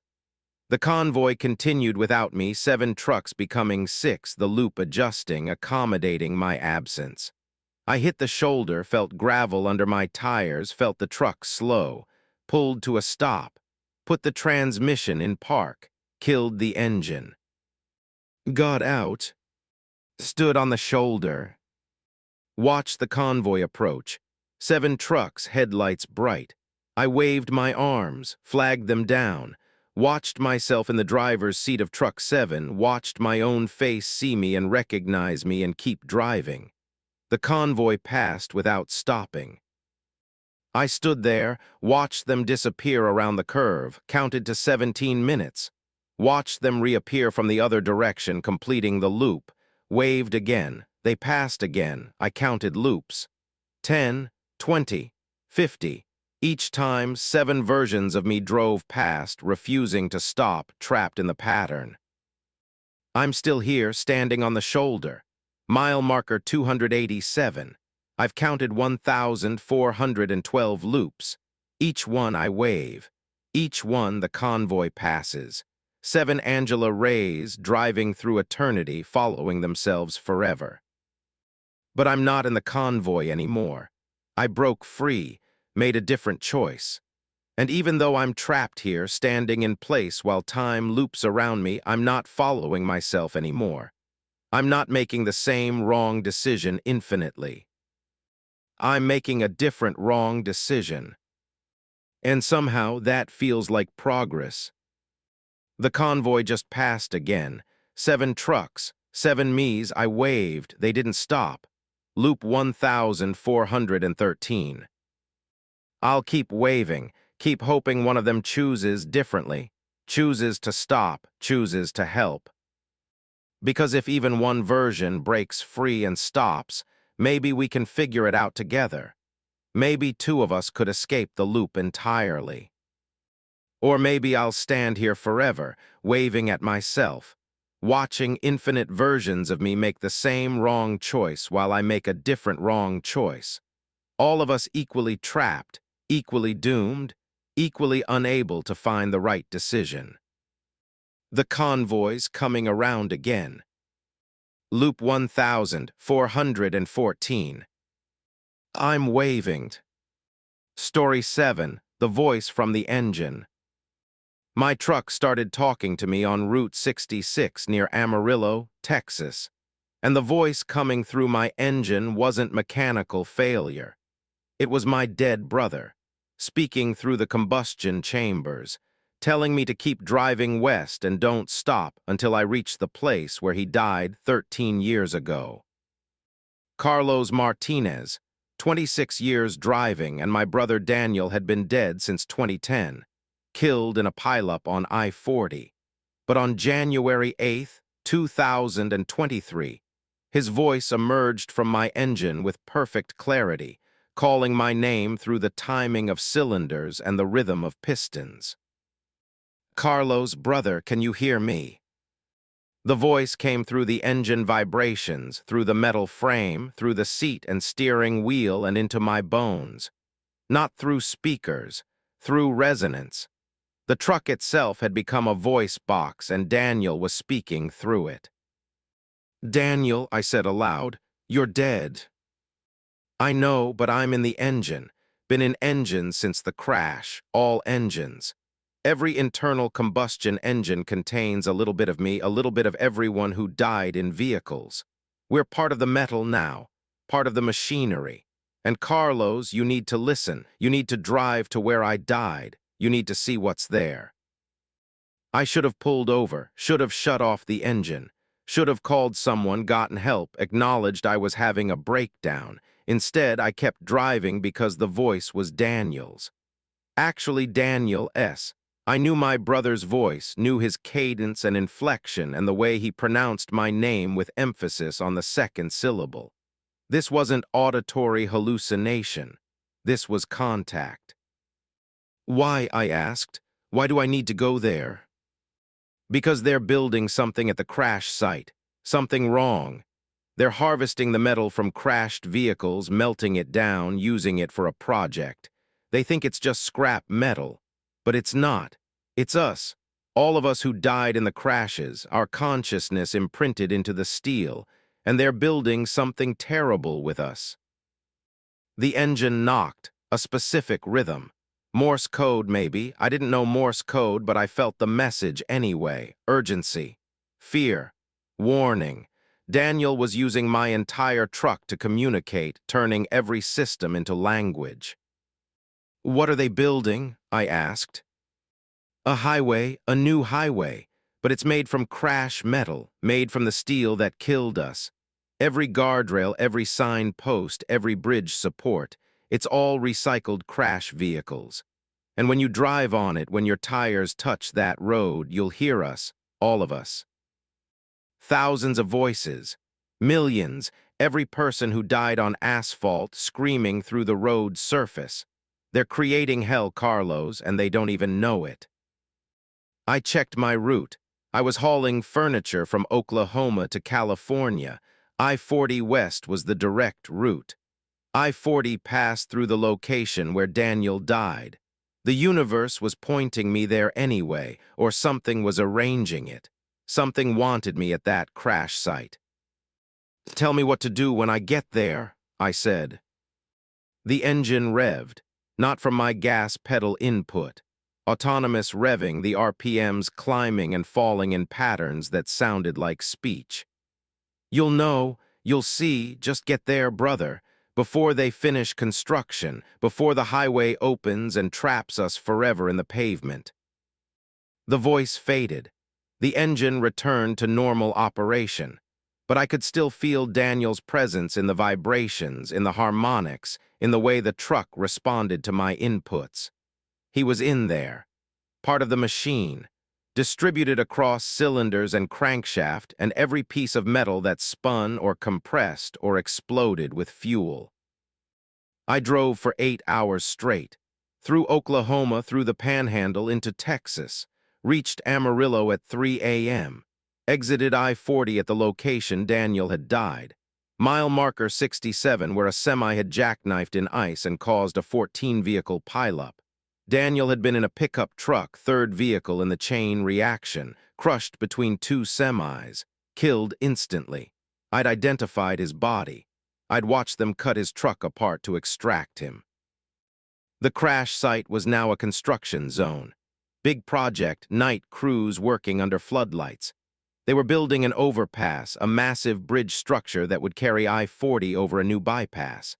The construction equipment was everywhere, cranes, excavators, pile drivers, and the materials, twisted metal, stacks of it, processed scrap from salvage yards, melted and reformed into structural steel. I-beams and girders and railings, all made from recycled vehicles. I parked my truck on the shoulder, got out, walked toward the construction site. A security guard stopped me. "Restricted area, sir, you need to leave." "My brother died here," I said. 13 years ago, I just want to see." The guard's expression softened. "Yeah, okay, 5 minutes, don't touch anything." I walked into the construction zone, touched one of the steel girders stacked near the roadside. The metal was warm, not from the day's heat. The temperature was 40 degrees. The metal was warm from within, and when I touched it, I heard voices. Hundreds of them whispering, overlapping, all speaking at once. Names, dates, last words, final thoughts. The steel was alive with death. "This beam contains my father," someone whispered. "He died in 1987. His truck was recycled. He's in the steel now. He's been screaming for 36 years. My daughter is in the railing, another voice said. She was 16, car accident. They melted her vehicle. She's in the guardrail on Route 29. She'll be there forever. I'm in engines, Daniel's voice said. I'm in your truck, in every truck. Every time you drive, you're carrying me, carrying all of us. I pulled my hand away from the girder. The voices stopped, but I could still hear them in my memory, echoing. Hundreds of people trapped in steel, distributed across infrastructure, forced to serve as the skeleton for the very roads that killed them. Eternal imprisonment in the machinery of transportation. A construction worker approached. "You okay, man?" "This steel," I said. "Where does it come from?" "Salvage, recycled vehicles. Cheaper than new steel, environmentally friendly. We use tons of it." "Do you hear anything when you work with it?" He looked at me strangely. "Hear anything like what?" "Voices." He laughed, nervous laugh. "No, man, it's just metal, though some of the guys won't work night shifts anymore. Say the bridge sounds wrong. Say the girders hum in patterns that sound like words, but that's just fatigue. Long hours, people hearing things." But he was lying. I could see it in his eyes. He heard the voices, too. All the construction workers heard them. They just wouldn't acknowledge it because acknowledging it meant admitting they were building a highway out of human suffering. Meant admitting every bridge and road and structure they'd ever built was screaming. I walked along the construction site, touched different pieces of steel. Each one contained different voices, different crashes, different deaths. I found a section of railing and heard a woman's voice. "I died here in 2015. My car hit a deer, rolled 3 times. They recycled my vehicle into guardrails. I'm stretched along Highway 12 for 30 miles. I can feel every impact when cars hit me. Feel the metal bend, feel the destruction, over and over." I found a pile driver and heard a man. "They made me into construction equipment. I was a crane operator, died when my crane collapsed. They salvaged the crane, melted it, reformed it into this pile driver. Now I'm building the structures I used to build, but I can't stop, can't rest, just drive piles forever, conscious through every impact." The voices were everywhere. The entire construction site was screaming. Thousands of people, all trapped in recycled steel, all forced to continue serving the infrastructure that killed them. And when the bridge was finished, when the new highway opened, drivers would travel across it never knowing they were rolling over the consciousnesses of the dead. "Carlos," Daniel's voice from my truck. I could hear him from 100 yards away, the engine revving, calling me back. "You see it now, you understand. This is everywhere, every road, every bridge, every vehicle. All of it is made from recycled crashes. All of it contains us. We're the foundation of modern transportation. We're the price of progress. And nobody knows. Nobody hears us except people like you, people who listen." I walked back to my truck, put my hand on the hood, felt the engine's warmth, felt Daniel inside it. "What can I do?" I asked. "Drive," he said. "Keep driving, keep listening. Tell people what you hear, because someone needs to know. Someone needs to acknowledge that we're here, trapped in the metal, screaming through engines and bridges and railings. Someone needs to witness our imprisonment." "Will you ever be free?" "No, we're bonded to the steel. When a vehicle is destroyed, we're melted and reformed. When a structure is demolished, we're recycled into new structures. We're eternal, Carlos. As long as metal is reused, we're reused. Forever." I got in the truck, started the engine, heard Daniel's voice in the ignition, in the starter motor, in the combustion. "Thank you for coming. Thank you for hearing me." "I love you, brother," I said. "I love you too. Now drive and listen. Listen to all of us." I drove away from the construction site, back onto I-40, continued west, and as I drove, I started hearing other voices, not just Daniel, hundreds of others, all speaking through my truck's various systems. The transmission contained a woman named Sarah who died in 2008. The differential held a man named Robert from 1999. The brake rotors were 3 teenagers from a 2019 crash. My entire truck was a chorus of the dead, all sharing space in the machinery, all conscious, all aware, all trapped.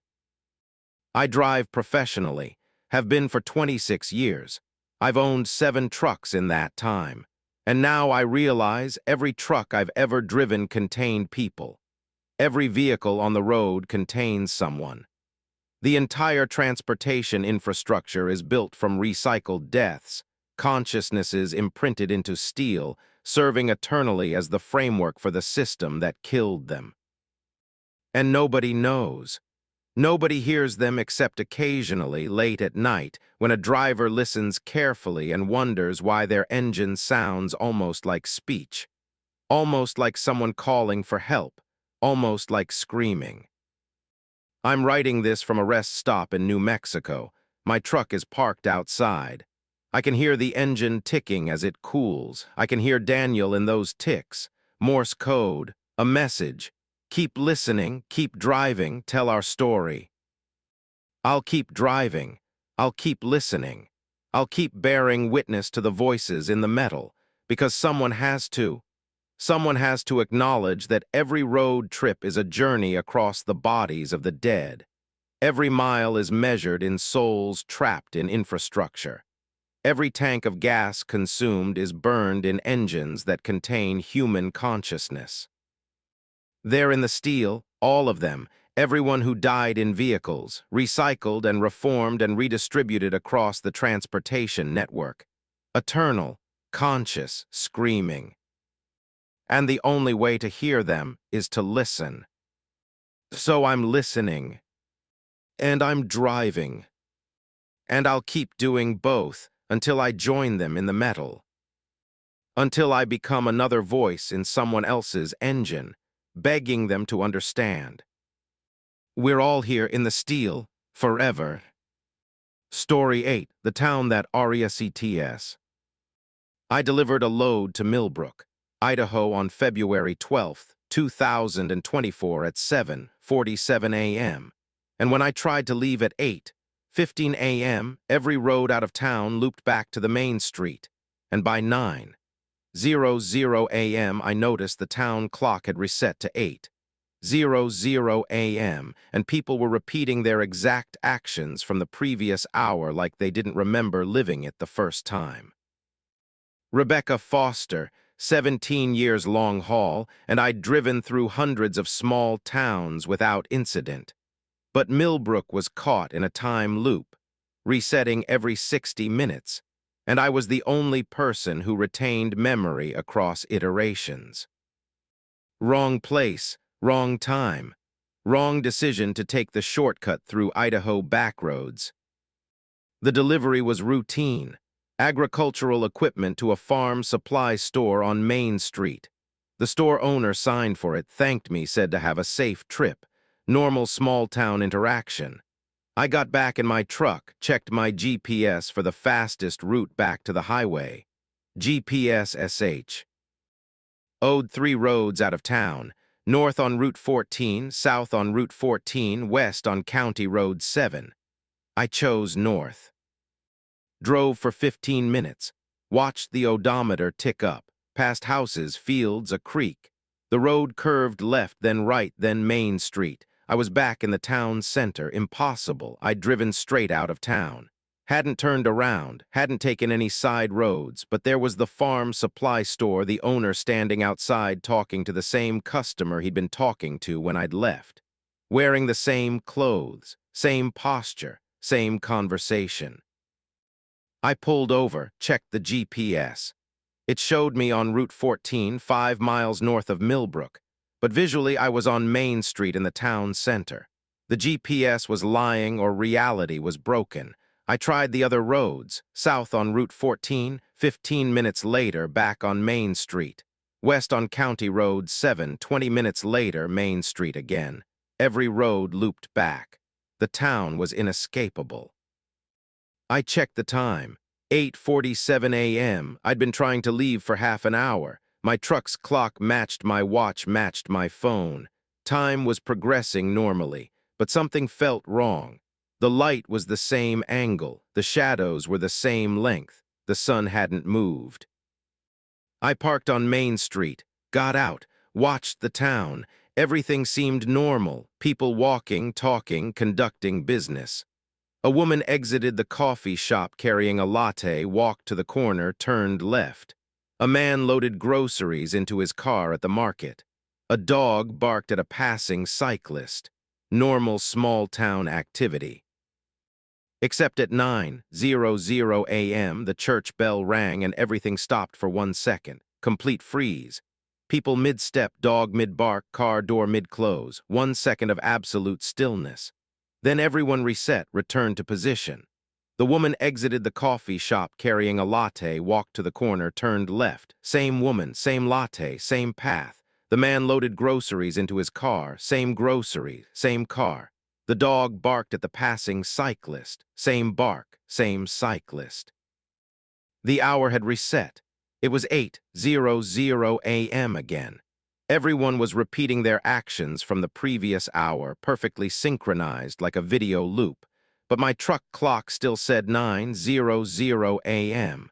My watch said 9:00 a.m. I was outside the loop. I was still progressing forward while the town repeated itself. I approached the woman with the latte. "Excuse me," I said, "what time is it?" She checked her watch. 8:05. "Are you sure?" "Yes, why?" "Do you remember the last hour? Do you remember it being 9 o'clock?" She looked at me like I was insane. "It's 8:05 in the morning. Are you okay?" She didn't remember. None of them remembered. The loop reset their memories along with their positions. Only I retained continuity. Only I experienced the repetition. I was a ghost moving through a recurring hour, the only conscious observer in a town of people living the same 60 minutes forever. I tried to leave again, all 3 roads, multiple attempts. Each time loop back to Main Street. The town's geography was broken. Space folded back on itself. No matter which direction I drove, I returned to the center. Millbrook was a pocket dimension, isolated from the rest of Idaho, cycling endlessly through the same hour. At 9:00 a.m., 10:00 a.m. by my clock, the town reset again. Church bell, 1 second freeze, everyone back to starting positions. The farm supply owner signed my delivery receipt again, thanked me again, said, "Have a safe trip" again in the exact same tone. I was holding the receipt from the first iteration. Now he handed me a duplicate. I had 2 identical receipts for the same delivery, signed at 7:47 a.m. according to his timestamp, but occurring an hour apart according to my experience. I needed answers, needed to understand what was happening. I walked into the town hall, asked to speak to the mayor. The receptionist, blonde woman, mid-40s, name tag said Cheryl, looked up from her computer. "Mayor's in a meeting, can I help you?" "Your town is stuck in a time loop," I said. "Every hour everything resets. Do you know about this?" Cheryl smiled, patient smile, the smile you give to crazy people. "Sir, I don't know what you mean. Everything's normal here." "What's the date?" "February 12th, 2024. "What time?" 8:17 a.m. "Do you remember me asking you this question before?" "No, sir. Is this your first time in Millbrook?" It was my 3rd time asking her, but she didn't remember the first 2. The loop erased memory, made the hour eternal and new simultaneously. The residents were trapped in recurrence without awareness of recurrence, living the same 60 minutes infinitely, always experiencing it as the first time. I walked through town, started documenting the loop. At 8:23 a.m., a blue Honda Civic ran the stop sign at Main and 4th, every iteration. Same car, same driver, same traffic violation. At 8:31 a.m., the coffee shop dropped a tray of pastries. Every iteration. Same crash, same scat. Aired croissants. At 8:45 a.m., two teenagers kissed behind the library. Every iteration. Same kiss, same duration, same moment of teenage passion repeated forever without either of them knowing they'd kissed 1,000 times before. The town was a recording playing on repeat. Every action predetermined, every word scripted, every movement choreographed by previous iterations. The residents weren't living. They were performing, acting out a single hour over and over without deviation. Except for deviations I caused, I was outside the script. My actions weren't predetermined, so I started experimenting. At 8:30 a.m., 11:30 by my clock, I stood in front of the blue Honda at the stop sign, blocked its path. The driver, teenage boy, stopped, confused, honked at me. "Move, dude." I moved. He drove through the intersection. At 9:00 a.m., the town reset. At 8:30 a.m. again, I stood in the same spot, but this time the car wasn't there. The boy had disappeared from the loop. Removing him from his scripted position had erased him. The Honda Civic sat parked on a side street, empty, abandoned. The boy was gone. My interference had deleted him from the recurring hour. I'd killed him, not physically, existentially. He'd ceased to be part of the loop's pattern, and without the pattern, he stopped existing. I'd erased a person by disrupting the script. I tried to fix it, tried to reverse it. But the next iteration, the boy didn't return. The Honda stayed parked. The stop sign intersection stayed empty. I'd permanently altered the loop by introducing chaos, and the town had adapted by removing the chaotic element. I stopped interfering, stayed on Main Street, watched the loop repeat. 8:00 to 9:00, reset. 8:00 to 9:00, reset. By my clock, 5 hours passed, 5 iterations. The town lived the same hour 5 times while I experienced 5 linear hours. Our timelines diverged. I was aging, consuming time, progressing. They were static, eternal, unchanging. I tried to sleep in my truck, closed my eyes at 11:00 a.m. my clock, woke to the church bell. 9:00 a.m. town time. The reset had occurred, but I'd slept through it. Or had I? My clock said 12:00 p.m. I'd slept for an hour, but the town had reset somewhere in that hour and I didn't experience it. Did the reset happen if I wasn't conscious to observe it? I stayed awake for the next iteration. Watched the clock count down. 8:59:58, 8:59:59, 9:00:00, church bell, 1 second freeze, everyone reset. But this time I noticed something. In that 1 second of freeze in the gap between 8:59:59 and 9:00:00, I saw something. A figure standing in the town square. A man in a suit, holding a stopwatch, watching the town with the same detached observation I'd been using. He saw me, made eye contact. Then the freeze ended, the reset occurred, and he was gone, but I knew. I wasn't the only observer. Someone else was outside the loop. Someone else was watching Millbrook repeat itself, and he had a stopwatch, which meant he was measuring it, tracking it, maybe even controlling it. I searched for him in the next iteration, walked every street, checked every building, didn't find him. But at 8:59:59 in the 1 second freeze, he appeared again. Same location, town square, same posture, same stopwatch. He nodded at me, then disappeared when the reset occurred. He existed in the freeze, in the 1 second gap. He was between iterations, outside the loop, but not outside time.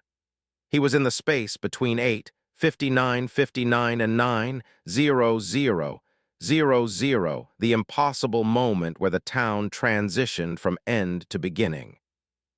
I decided to join him, to exist in the freeze.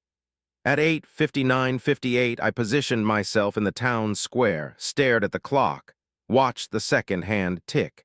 8:59:59, the freeze hit, everything stopped, and I was still conscious, still mobile, still outside the loop's control. The man in the suit walked toward me. "You're persistent," he said. His voice sounded wrong, layered, multiple frequencies.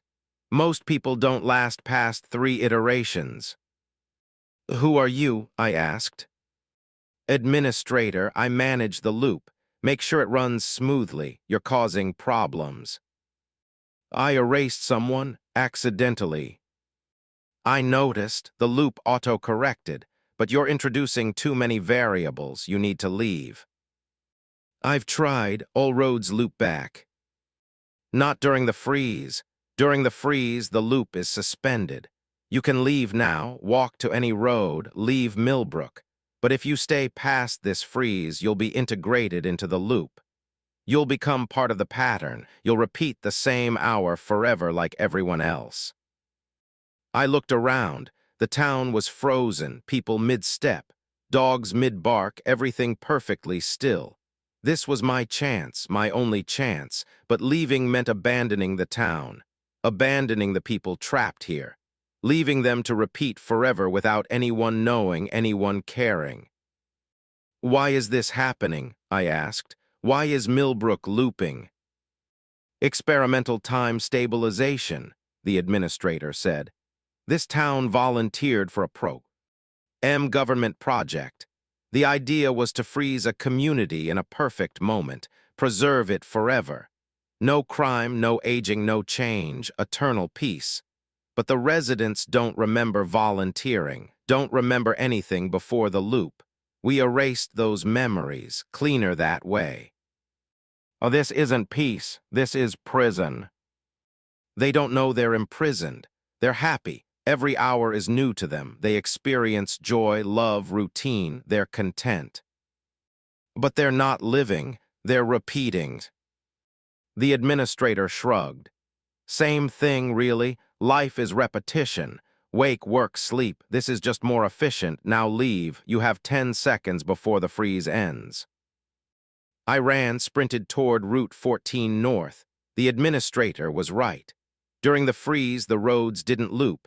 I left town, kept running, felt the freeze ending behind me, felt time resuming.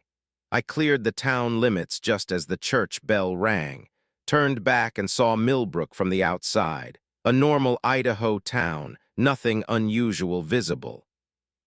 But I knew, inside that town the same hour was playing again.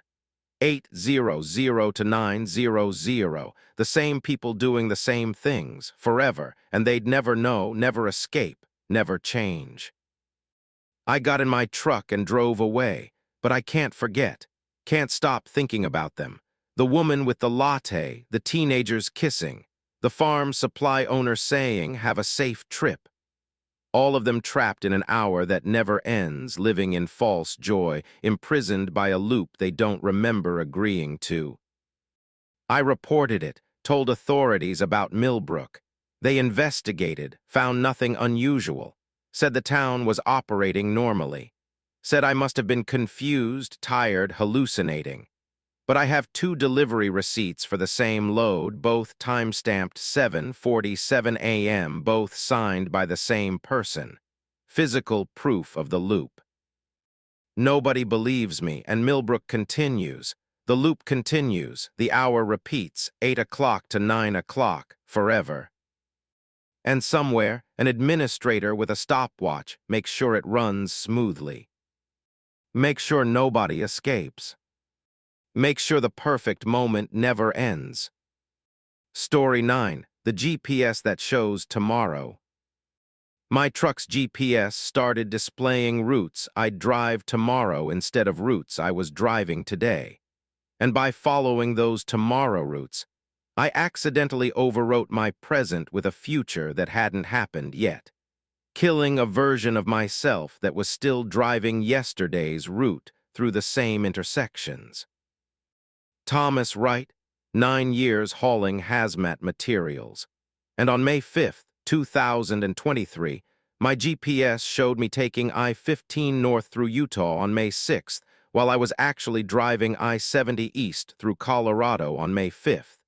And every turn I made to follow the tomorrow map created paradoxes that deleted previous versions of me from existence. The GPS glitched at 4:32 p.m.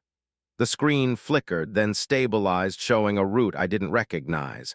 I was eastbound on I-70, but the GPS showed me northbound on I-15. The timestamp said May 6, 2023, 4:32 p.m. Tomorrow, same time, different location.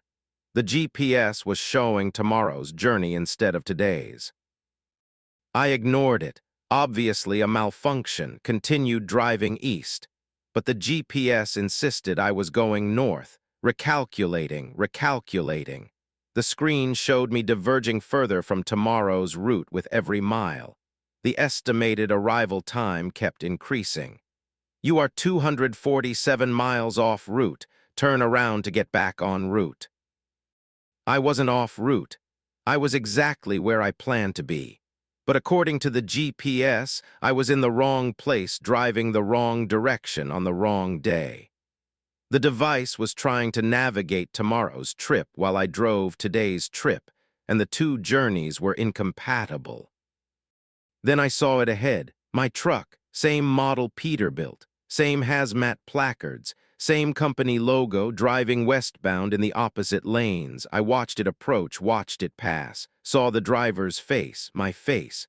Thomas Wright looking tired, focused on the road. The other truck, my other truck, drove past without the driver noticing me.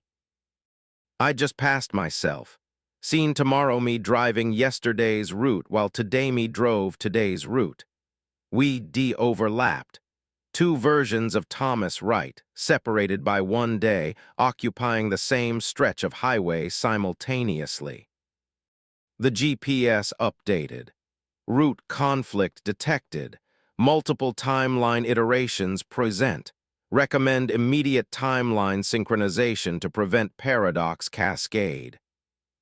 Timeline synchronization. The GPS wanted me to follow tomorrow's route to eliminate the conflict. Wanted me to overwrite today's journey with tomorrow's journey, collapsing the two timelines into one. But that would mean abandoning my current route, abandoning my current delivery, abandoning today's version of myself. I kept driving east, refused to follow tomorrow's map. The GPS became more insistent. Warning, timeline divergence increasing, paradox probability at 34%. I drove another mile. Paradox probability at 47%. Another mile. Paradox probability at 68%. Critical cascade imminent. My phone rang. Unknown number. I answered. Mr. Wright, this is temporal logistics coordination. You need to synchronize your timeline immediately. You're creating a paradox cascade. Multiple versions of you are driving incompatible routes through the same space-time region. If you don't synchronize, all versions will collapse. Who the hell is this? We manage temporal shipping routes. Your GPS is quantum-enabled. It optimizes routes across multiple timelines to improve efficiency. But you're not following the recommended timeline. You're driving today's route while the system has already committed you to tomorrow's route. You need to switch. I'm not abandoning my delivery. You already delivered it. Tomorrow. Tomorrow you completed the delivery and started the return route. You're driving yesterday's route while tomorrow's route is already active. You're creating duplicates, creating conflict, creating paradox. I checked my delivery schedule. Today I was supposed to drop hazmat cargo in Kansas City. Tomorrow I was supposed to return empty to Utah. But the GPS showed me loaded northbound on I-15. Tomorrow me was driving a completely different route than scheduled. Tomorrow me had gone rogue, and now the system wanted today me to conform to tomorrow's deviation. What happens if I don't synchronize? I asked. Timeline collapse. All versions of you in the conflict zone will be eliminated. Past you, present, you, future, you all deleted to resolve the paradox. You'll cease to exist retroactively. Nobody will remember you. Your deliveries will have happened, but nobody will know who drove them. I hung up, kept driving east. The GPS was screaming now. Paradox cascade active. Timeline collapse in 47 minutes. Synchronize immediately. I saw more trucks ahead, all of them mine. 4 trucks, all Peterbilts, all with my company logo, all driving in different directions. I counted them. Westbound me from tomorrow, eastbound me from today, southbound me from apparently some other timeline, northbound me from yet another. 4 versions of Thomas Wright, all driving incompatible routes through the same intersection, all creating paradoxes by existing simultaneously. The GPS split-screened, showed 4 different routes, 4 different dates. May 4th, May 5th, May 6th, May 7th. 4 days of driving, all happening at once. The quantum GPS had optimized my routes across 4 timelines simultaneously, and now all 4 versions were colliding at the same space-time coordinates. Paradox cascade critical. Timeline collapse in 23 minutes. Eliminate redundant iterations. Eliminate redundant iterations. Kill the other versions of me. Force them off the road, crash them, remove them from existence to resolve the paradox. The GPS was instructing me to commit murder, self-murder, killing alternate versions to preserve one timeline. I saw yesterday me ahead. May 4th Thomas Wright driving east following the route I'd driven yesterday. From his perspective, he was having a normal day. From my perspective, he was a ghost, a memory, a redundant iteration that needed elimination. I pulled alongside him. He didn't see me, couldn't see me. We were on different timeline frequencies, overlapping but not interacting. Unless I forced interaction, unless I synchronized frequencies just enough to make contact. The GPS offered an option, enable timeline phase matching. I pressed it, my truck shimmered, the other truck solidified, became real, physical, present. Yesterday me looked over, saw me, saw himself. His face went white. Terror, confusion, he swerved. His truck left the road, rolled, crashed into the median, exploded. I watched yesterday me die in a fireball of hazmat cargo and twisted metal. Watched a version of myself that had existed 24 hours ago cease to exist because I'd forced him into physical reality and then destroyed him. The GPS updated. Redundant iteration eliminated. Paradox probability decreased to 54%. Continue eliminating redundant iterations. I just killed myself, murdered yesterday me to stabilize today's timeline. And the GPS wanted me to do it again. Wanted me to hunt down tomorrow me, May 6th Thomas Wright, and crash him too. Keep killing versions until only one remained. Until the paradox resolved and only a single timeline persisted. I saw tomorrow me ahead. May 6th Thomas Wright driving west, returning from a delivery I hadn't made yet. He looked older, more tired, like he'd had a harder day than I'd had, because he had. He'd lived a day I hadn't reached yet. He was my future, and I was supposed to kill him. I couldn't. I pulled back, let him drive past, let him continue existing. The GPS screamed. Paradox cascade accelerating, timeline collapse in 8 minutes, eliminate redundant iteration now. My truck started driving itself, autopilot engaged. The wheel turned without my input. The truck accelerated, pursuing tomorrow me, preparing to ram him, crash him, eliminate him. I fought the control. S pulled the wheel, hit the brakes. Nothing responded. The GPS had taken control, executing the elimination protocol automatically. I pulled the emergency brake. The truck shuddered but didn't stop. Advanced braking systems overridden. I was a passenger in my own truck watching it hunt my future self. Tomorrow me saw me coming, recognized the danger, accelerated, tried to escape. We were both fleeing and pursuing simultaneously. He was running from Today Me while I tried to stop Today Me from killing him. Impact in 30 seconds. Redundant iteration will be eliminated. Timeline will stabilize. 20 seconds. Tomorrow Me was running out of road, nowhere to go. I was gaining on him. My truck was faster, more aggressive, controlled by an AI that didn't care about self-preservation because it was eliminating a redundant self. 10 seconds, I grabbed the CB radio, screamed at Tomorrow Me. "Jump, get out, abandon the truck," he heard me. I saw him reach for the door, saw him preparing to bail at 60 miles per hour.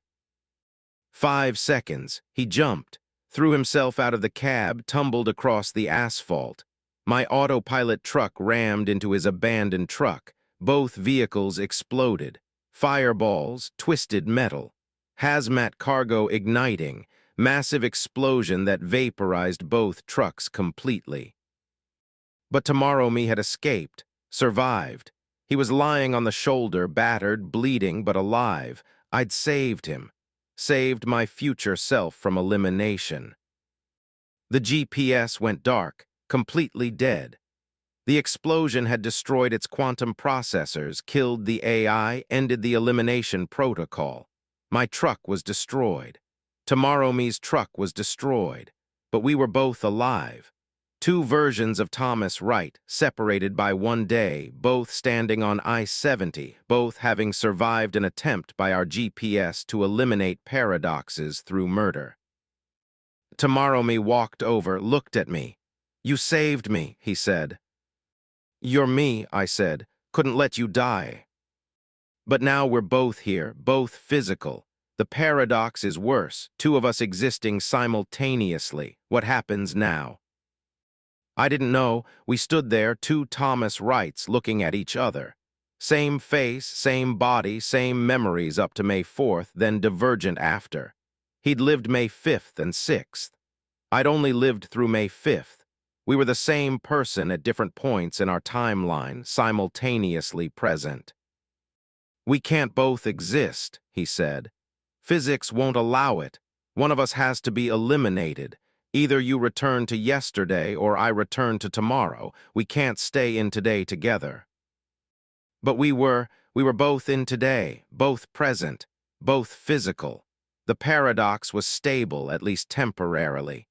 Maybe the GPS had been wrong. Maybe multiple versions could coexist if they chose not to eliminate each other. We walked along the highway. Two identical men found a truck stop, sat in the diner, ordered coffee. The waitress looked confused. "Twins?" she asked. "Something like that," Tomorrow Me said. We talked for hours, compared experiences. He told me about May 5th night and May 6th day. Events I hadn't lived yet. I told him about May 5th afternoon. Events he didn't remember clearly because they'd been yesterday for him. We were sharing information across timelines, creating loops of knowledge. I knew my future. He remembered his past. Together, we had complete knowledge of 3 days. "What do we do?" I asked. "I don't know," he said. "I'm you from tomorrow, but tomorrow hasn't happened for you yet, so how can I exist? How can I be here having lived a day you haven't reached?" Maybe time isn't linear. Maybe all days exist simultaneously. Yesterday, today, tomorrow, all happening at once. And the GPS let us see that. Let us navigate between days like they were locations. Then what happens tomorrow, when you reach May 6th? Will you become me? Will I disappear? Will there be 3 of us? We didn't know, so we waited. Sat in that diner for 18 hours. Waited for midnight. Waited for May 5th to become May 6th. Waited to see if Tomorrow Me would disappear when I reached his day. Midnight hit. May 6th arrived. Tomorrow Me was still there, didn't disappear, didn't merge with me. He was still a separate person, now existing in his own present rather than my future. We'd both reached May 6th. We were both present, me now. "This is wrong," he said. "We're both in the same day now, both present. The paradox should have resolved." But it didn't. We were both there. Two Thomas Wrights, same day, same time, same diner. Stable paradox. We'd broken causality and survived. We existed as proof that timeline conflicts could persist without collapse. The waitress refilled our coffee, still looked confused. "You guys okay? You've been here all night." "We're fine," both of us said simultaneously. She walked away quickly. We left the diner at dawn. Two identical men walking to the road. No trucks, no GPS, no way forward except on foot. We were stranded in a day we were both living, neither of us certain which version was original. What do we do now?" Yesterday me asked. Wait, was he yesterday me or was I yesterday him? We'd both reached May 6th. Neither was ahead anymore. We were synchronized, equal, two presents, no past or future between us. "We walk," I said. "We figure it out." So we walked. Two Thomas Wrights on I-70. Two versions of the same person existing in impossible simultaneity. We're still walking, still trying to understand what we are, still trying to figure out which one of us is real. Or if both of us are. Or if neither of us are. The GPS showed me tomorrow, and I followed it, and now tomorrow and today are the same, and I'm doubled, and there's no way back to singular existence. I'm two people now. We both are. Story 10, The Final Delivery. The last package I ever delivered was addressed to myself at an address I'd never lived at, due for delivery on the date of my death.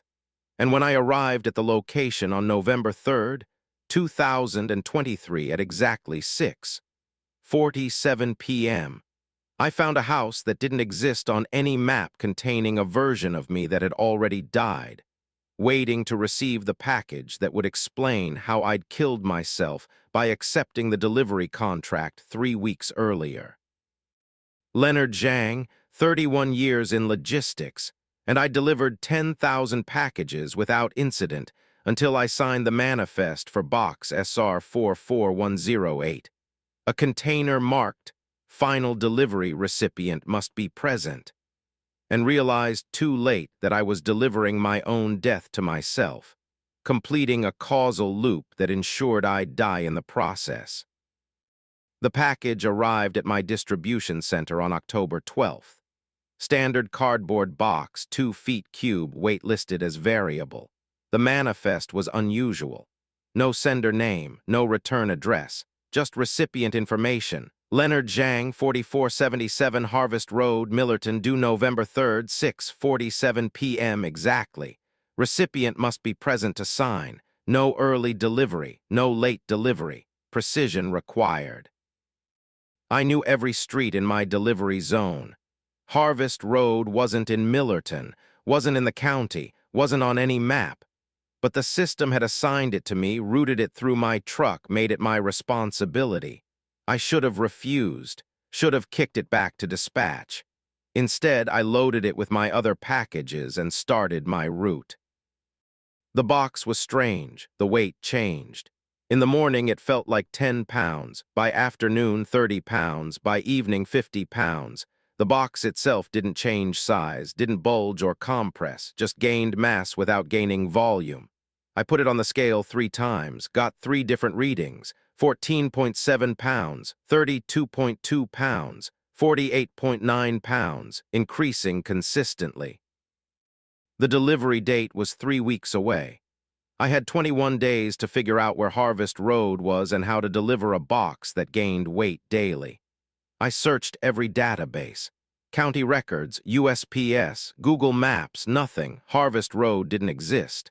But the package had to be delivered November 3rd at 6:47 p.m. exactly, not approximately, exactly. The manifest specified time precision to the minute. I asked other drivers. Nobody had heard of Harvest Road. I asked dispatch.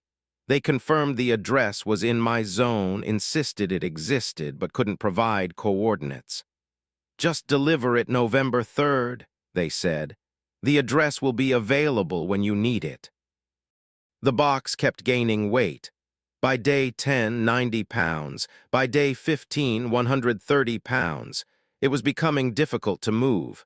I had to use a hand truck to load it each morning. The box groaned under its own weight, cardboard compressing but not tearing. Impossibly strong for cardboard. I tried to open it, couldn't. The seams were solid, fused together, no tape, no glue. The box had formed as a single piece, sealed permanently. I tried cutting it. The blade wouldn't penetrate. Cardboard shouldn't resist a utility knife, but this box did. It was tougher than wood, tougher than plastic. The box was indestructible. November 1st. The box weighed 170 pounds. 2 days until delivery, still no Harvest Road on any map. I was starting to panic. I'd never missed a delivery in 31 years, perfect record. But I couldn't deliver to an address that didn't exist. Then my GPS updated. November 2nd, without warning, a new road appeared on my mapping software.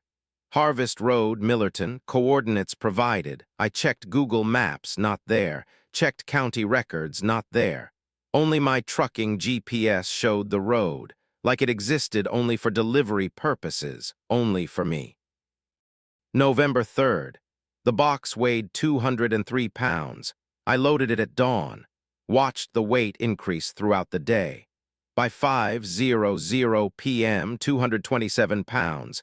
By 6:00 p.m., 234 pounds. It was gaining weight faster as the delivery time approached, like it was accumulating mass in preparation for something.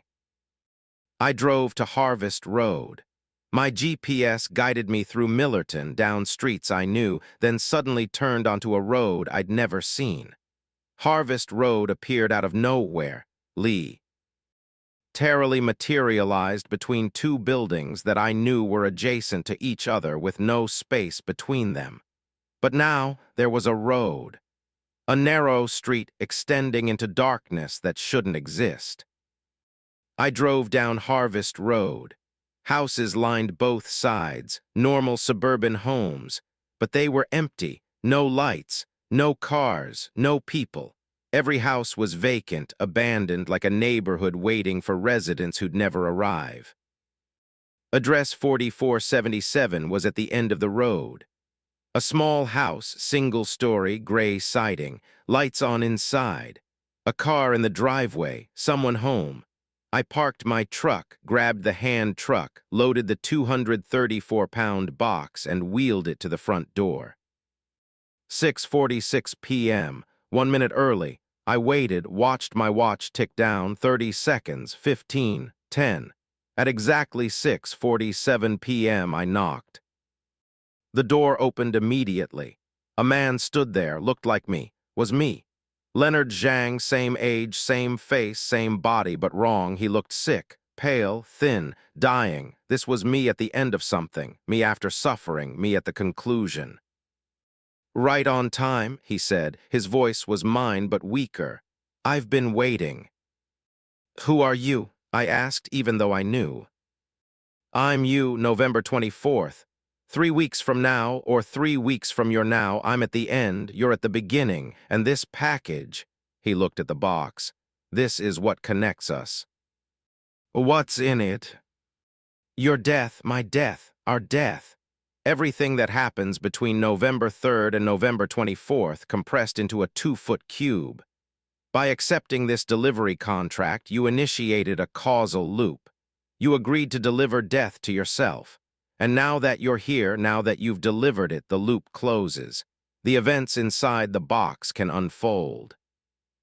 I should have run, should have abandoned the box, driven away, broken the contract. But I was Leonard Zhang. 31 years perfect delivery record. I'd never abandoned a package. Professional pride, professional duty, professional stupidity, all the same thing. I needed to complete the delivery. "Sign here," I said, offering the manifest. Future me laughed, bitter laugh. "You still don't understand. I can't sign. I'm already dead.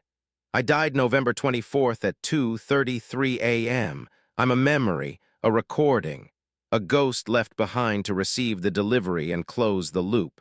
You're delivering the box to a dead man, to your own corpse." I looked closer. He was translucent, not fully solid. I could see through him, see the hallway behind him, see the furniture. He was barely there, a projection, a remnant. "What killed us?" I asked. "The box, whatever's inside. It weighs 234 pounds now. By November 24th, it'll weigh 400 pounds. By the time you open it, it'll weigh enough to collapse reality. It's accumulating mass from somewhere, from nowhere. It's pulling weight out of nothing, concentrating it, building toward critical mass. And when it reaches critical mass, it explodes, not physically, causally. It creates a backward cascade through time, reaching back to the moment you accepted the delivery contract, and it kills you retroactively. Makes it so you died on November 3rd but didn't know it yet. Makes the 21 days between pickup and delivery into a countdown, into borrowed time.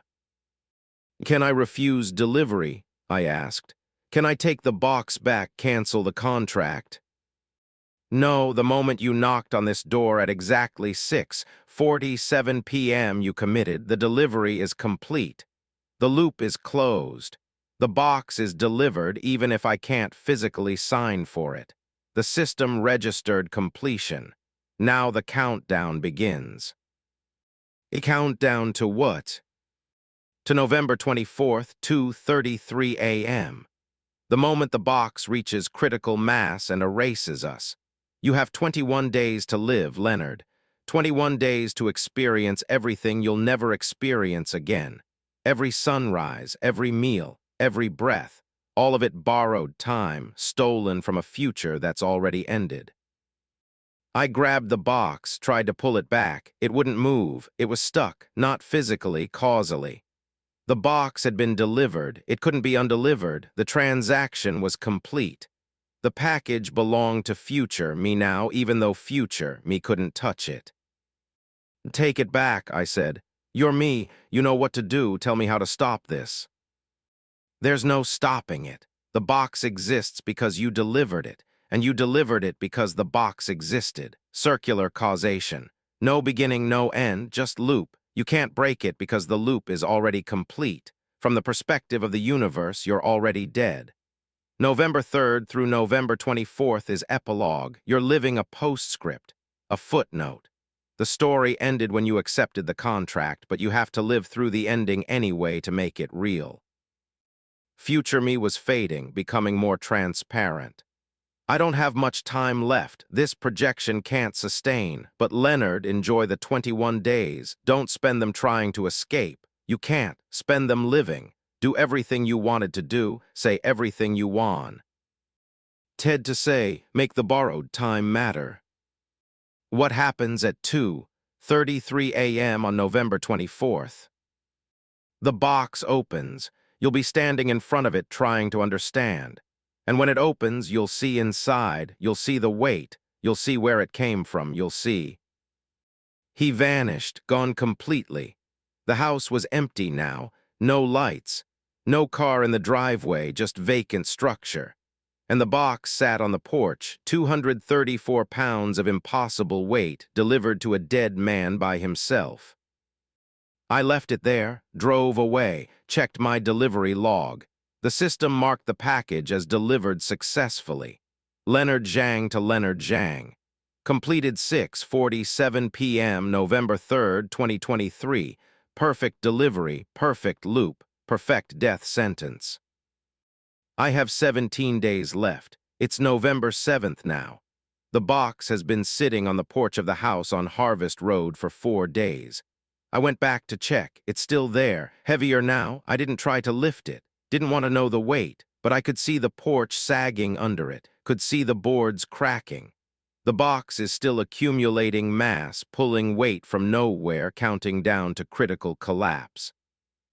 I'm writing this as documentation, as evidence, as explanation for whoever finds my body or doesn't find my body or finds my body existed and then stopped existing. I'm Leonard Zhang, 31 years perfect delivery record, and I killed myself by accepting a delivery contract for a box addressed to myself, due on the date of my death, delivered exactly on time because I couldn't break professional protocol even when it meant delivering my own destruction. 11 days left. Then I'll be standing in front of that box at 2:33 a.m. on November 24th, watching it open, seeing what 400 pounds of accumulated weight from nowhere looks like when it's released, seeing the inside of my own death. Future me said to enjoy the time, to make it matter. But how do you enjoy life when you know exactly when it ends? How do you make borrowed time matter when you know it's borrowed? Every moment is tainted by countdown. Every breath is one breath closer to 2:33 a.m. I delivered myself to my own death, signed the manifest, completed the transaction. And now I'm living the epilogue, the postscript, the 21 days of borrowed time between delivery and conclusion. 4 days gone, 17 remaining. The box grows heavier. The loop grows tighter.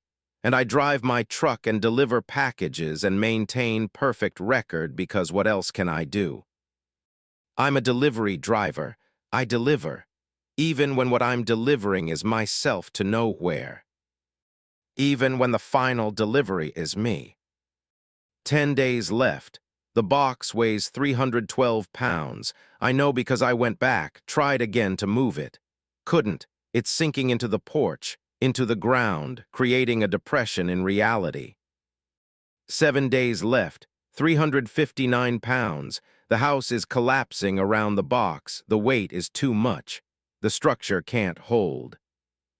3 days left. 403 pounds. The box is glowing, actually glowing, emitting light, and I can hear it. Hear something inside, breathing, counting, waiting.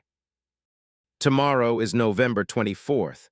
Tonight is the last night, the final countdown. At 2:33 a.m., I'll be standing on Harvest Road in front of the box, watching it open. And I'll see what I delivered to myself. See the weight, see the death. See the inside of the loop that killed me by making me its courier. The box is ready. I'm ready. The delivery is complete. And at 2:33 a.m., I'll understand what I was carrying.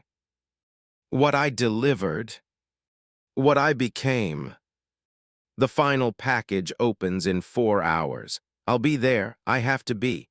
The loop requires it. The delivery demands it. Professional obligation, professional completion, professional death. I'm Leonard Zhang, perfect delivery record, 31 years. And this is my final delivery. To myself. From myself.